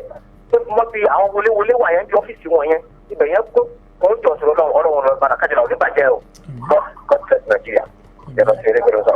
ẹ ṣe o 070477064 070477064 hello 070477064 àríwísí yín tàbí ìwòye yín tàbí tẹ́ ẹ bá fẹ́ pa àwọn aládarí wa tẹ́ ẹ bá fẹ́ pa wọ́n ní àkíyèsí ó ṣeéṣe kẹ́ má ráyè wọlé ẹ lè fi àtẹ̀jíṣẹ́ yín ṣọwọ́ lójú òpó ayélujára aoka 070477064 hello ẹ káàárọ̀. hello ẹ káàárọ̀ sà kówó pé. gàwọ́ láyé mi kówó pé lọ́padà wá. ẹ káàbọ̀ sà. lọ́rùn níjọba jẹ́. àti gbogbo àwọn òbí adẹ́rùn ká mójútó àwọn ọmọ wa dáadáa gbogbo ọmọ tá a bá ti rí pé rìn káàkiri bẹ̀rẹ̀ bíbí iṣẹ́ rẹ̀ á lọ fi síbẹ̀ nítorí ọmọ tí ọwọ́ ẹ bá dilẹ̀ náà ló di pé ń ṣèṣekúṣe káàkiri ń jalè kí lọ́dọ̀ wa ní ìṣẹ̀mí bíbá yìí wọ́n bá mú àwọn ọmọ kẹ́ ó jẹ́ pé àìsèkéta àwọn òbí wọn náà ni wọ́n lọ jí kòkó ká wọ́n jí iṣu oníṣu wa bí táwọn òbí wọn bá fi wọ́n síbi kẹ́ni wọ́n sì mójútó wọn àwọn ọmọ yẹn ó débi tó yẹ kí wọ́n dé táwọn òbí ká dẹ́gun ká má bímọ kalẹ̀ lásán ká dẹ́gun ká tọ́jú àwọn ọmọ wa bí ọ̀tọ̀ àbòtá sì wí ọ̀nà ìṣẹ́ pọ́nẹ̀ náà gbogbo wa ń túbọ̀ sí ọ̀nà yìí náà lọ jẹ́ pàtàkì fún wa táwọn ìjọba ọ̀dẹ́gun wọn bá mójútó báwọn ìjọba yìí ti ń gbọ́ àwọn olùkọ́ ọ̀kẹ́ tó jẹ́ pé aláṣojú nínú àwọn òṣèlú tí wọ́n dẹ́gun kí wọ́n má dákẹ́ ká máa jẹ́ pé ibi tí wọ́n ti bá gọ́fínẹ̀ sọ̀rọ̀ tí wọ́n máa lọ sọ ọ̀nà la nídìí ńlù ọlọ́run níjọba jẹ́ o. àmì ẹ̀ ṣe o 070477064 amos adébárẹ̀ lójú òpó ayélujára wọn ni ẹ dákun ẹ bá wa sọ fún àwọn ìjọba nípa ọ̀nà sádò ìlú ìlérò tó já sí ìlú bàbá ọdẹ kí wọ́n bá wa ṣe àtúnṣe rẹ̀ fún àwọn àgbẹ̀ kí ó lè rọrùn fún wọn láti kó oúnjẹ jáde 070477064 ẹ̀lú ẹ kú ojúmọ́ o. ẹ̀lú ẹ káàárọ̀. ẹ káàárọ̀ orúkọ yín. orúkọ mi ni Abíọ́dún Gbádégẹ̀sì láti ìpínlẹ̀ Ọ̀ṣun. ìlú wo ní ìpínlẹ̀ Ọ̀ṣun? Ifẹ̀ Ọ̀dàn. Ifẹ̀ Ọ̀dàn à ń gbọ́ yín sà. ọ̀nà wa láti Ìwó dé Ifẹ̀ Ọ̀dàn àrọ́wọ́ ìjọba ọ̀nà yẹn ò dáa rárá. à ń gbọ́ yín o à ń gbọ́ yín o. láti Ìwó dé Ifẹ̀ Ọ̀dàn ọkọjá Ìkònísìn wá sí Ifẹ̀ Ọ̀dàn ọ̀nà ò dáa rárá àrọ́wọ́ ìjọba ìpínlẹ̀ Ọ̀ṣun rárá. kí ni orúkọ alága ìjọba ìbílẹ̀ ìlú tí ẹ wí hùn? alága ìpínlẹ̀ Ọ̀ṣun kò tí ì ní kókó. ìjọba ìpínlẹ̀ Ọ̀ṣun lè ń rawọ́ ẹ̀bẹ̀ sí báyìí. bẹ́ẹ̀ni. lábẹ́ gómìnà Adémọ́lá Adélékè. bẹ́ẹ̀ni sà. ọ̀dà àwọn aláṣẹ ìjọba wọn ti gbọ́ yín ṣe gbọ́ bàbá. ọ̀dà ẹ ṣé sà o. ẹ sì kò ní bàjẹ́ kú ètò. àdúpẹ́ 070477064 lójú òpó tí ẹ fi bá wa pẹ̀kẹ́ lò ó 070 a sì láǹfààní láti gbé bí èpè bíi ẹyọkan àbí méjì sí. ẹ̀lú ẹ káàárọ̀. ẹ̀lú ẹ káàárọ̀. ẹ kú ojúmọ́ orúkọ yín. wẹ́rẹ́ náà padà wá. wẹ́rẹ́ láti ìlú wo. alága wa. ok ìyá wẹ́rẹ́. láti ìlú Ìràwọ̀. láti ìlú Ìràwọ̀ à ń gbọ́ yín mà à ń gbọ́ yín. adúpẹ́ lọ́wọ́ alága yìí àti rọ́ọ̀kùn àkáàtì lórí ọ̀rọ̀ film center káàtó yìí sábàdà local government ẹ̀sẹ̀ ìfowó ilẹ̀ ìgbà onígbàgbọ́ ìṣe bàbá bomi tó yí ìṣẹ̀wálẹ̀ yìí o àwa dúpẹ́ lọ́wọ́ alága yìí wọ́n ti ní gbogbo bẹ́ẹ̀ ni wọ́n ti. alága ìlú ti ju gbogbo bẹ́ẹ̀. alága ìlú ló ti àwọn alága tí wọ́n ti sẹ́yìn tí wọ́n ti gbogbo ẹ̀ fáàlù wà ń bẹ́ẹ̀ alága local government àwọn wọ́n ti rẹ̀ wù tí wọ́n wá sí fáàlù tí wọ́n bá lè bá wa sí ìbòjúwe àwa ń rí láti bẹ̀yà sí dákẹ́ oníwàmọ̀ ìṣe bàbá bomi tó yí ọ̀sẹ̀ wálẹ̀ yìí o bàbá gbogbo à ń sọ̀kalẹ̀ yìí o àwọn ẹni òṣìṣẹ́ ṣáájú wọn sọ̀kalẹ̀ o ìgbà tí kálukú láwà ká o torí ọ̀nà eré fún mú ìwá kọ̀tẹ̀ síjà wa nínú ìràwọ̀ rárá èsì ń tá pè sí ní ìràwọ̀ tí ọ̀dà wa lóhùn ìjẹ́ kórí bẹ́ẹ̀ kọ́ ní gbogbo àwọn alága ṣe o. ó dà báwọn ìyá wẹ́rẹ́ tó bí a bá fẹ́ kí ìlú ó dára ojúṣe gbogbo wa ni a dúpẹ́ lọ́wọ́ alága ìlú Ìràwọ̀ tí wọ́n gbé ìgbésẹ̀ láti má jẹ́ kí igbó kó wà láàrin ìlú. Ọlọ́run yóò máa tẹ̀ gbogbo wa síwájú. kó tó di pé a máa lọ mò ń lo àsìkò yìí láti ké Reverend Alaba kó ayẹyẹ orí kádùn wọn wípé ọdún eléyìí kò ní jẹ́ àṣemọ fún wọn lókè èèpẹ̀ wọ́n sì ṣe ọ̀pọ̀lọpọ̀ ọdún láyé nínú àlàáfíà ara tó péye àti ìfọ̀kànbalẹ̀ tó ju owó lọ. aya ò ní kó mọ́ wọn lórí bẹ́ẹ̀ ni àwọn ọmọ wọn ò ní di àwọn ọmọ ọlọ́mọ. ẹni tó ní kákìí òun náà ni Victoria Ìtura Olúwa Adéníjì ló ní kákìí Reverend Alaba kó ayẹyẹ orí kádùn títí ọdún yìí. ìgbà ilé yín yóò lékún bẹ́ẹ̀ ni àwọn ilé yín kò ní fàyà o iwájú lẹ́mọ̀ lọ ọ̀pá aládé kò ní sẹ́mọ̀ yín lọ́wọ́ a ó sì jọ wọlé ológo. Happy birthday, long life and prosperity. lágbára lọ́wọ́ Ọlọ́run ojú yín yóò máa rọ́dún o. bákan náà ni mo fẹ́ fi àsìkò yìí mo fẹ́ fi ké grandma ẹni tí tá a bá ń dárúkọ grandma lè wa tá a bá tí ì fi bóyá wòrò dàbá pátákùn grandma tán mọ̀ mí mọ̀nà. Màmá mi Gbémisọ́lá Dorcas Adéṣọ̀kan òní ni màmá pé 75 lókè pẹ̀ màmá is still looking ageless she is still looking 50 even at 75. Màmá àárín yín pẹ̀ o lórúkọ Jésù ẹ wà Olúwa nínú ayé yín kò ní gbọ̀n dànù ìgbà ilé yín ó máa lékún ni ẹ ní fojú sunkún ọmọ lórúkọ Jésù ẹ jẹun ọmọ pẹ́ láṣẹ Elédùmarè. Long life and prosperity grandma Gbémisọ́lá Dorcas Adéṣọ̀kan from your one and only boyfriend Ọláyẹmí Oyèlékè. akọ ayẹyẹjọ́ bí ẹ̀ ní màmá lágbára lọ́wọ́ Ọlọ́run yóò túbọ̀ máa dùn sí ni. kí n máa fi èyí ṣèlọ ká dúpẹ́ lọ́wọ́ oníyan ká sì appreciate ọlọ́bẹ̀ ẹni tí ẹ bá fẹ́ jẹ́ náà ẹ mọ̀ ṣeun ẹ kú àìmáìndì ibi ni a máa fi àdàgbà ètò rọ̀ sí fún tòní títí di lọ́la tẹ́tùmọ̀ pàdé wa lórí ìròyìn àjímúná fún ti ọjọ́ ajé láṣẹ Elédùmarè. èmi ò ní kú ẹ̀yin náà ò ní kú kí n má lo style obo eré àtàánú nìkan láàyè gbà láti máa tọ̀ wá lẹ́yìn ọba àfihàn fàyè Elédùmarè o láṣẹ Elédùmarè Ọlọ́run ọba dákunjọ́ fi mí hàn fáyé ni o mọ́ fi ayé hàn mí ó dàbọ̀.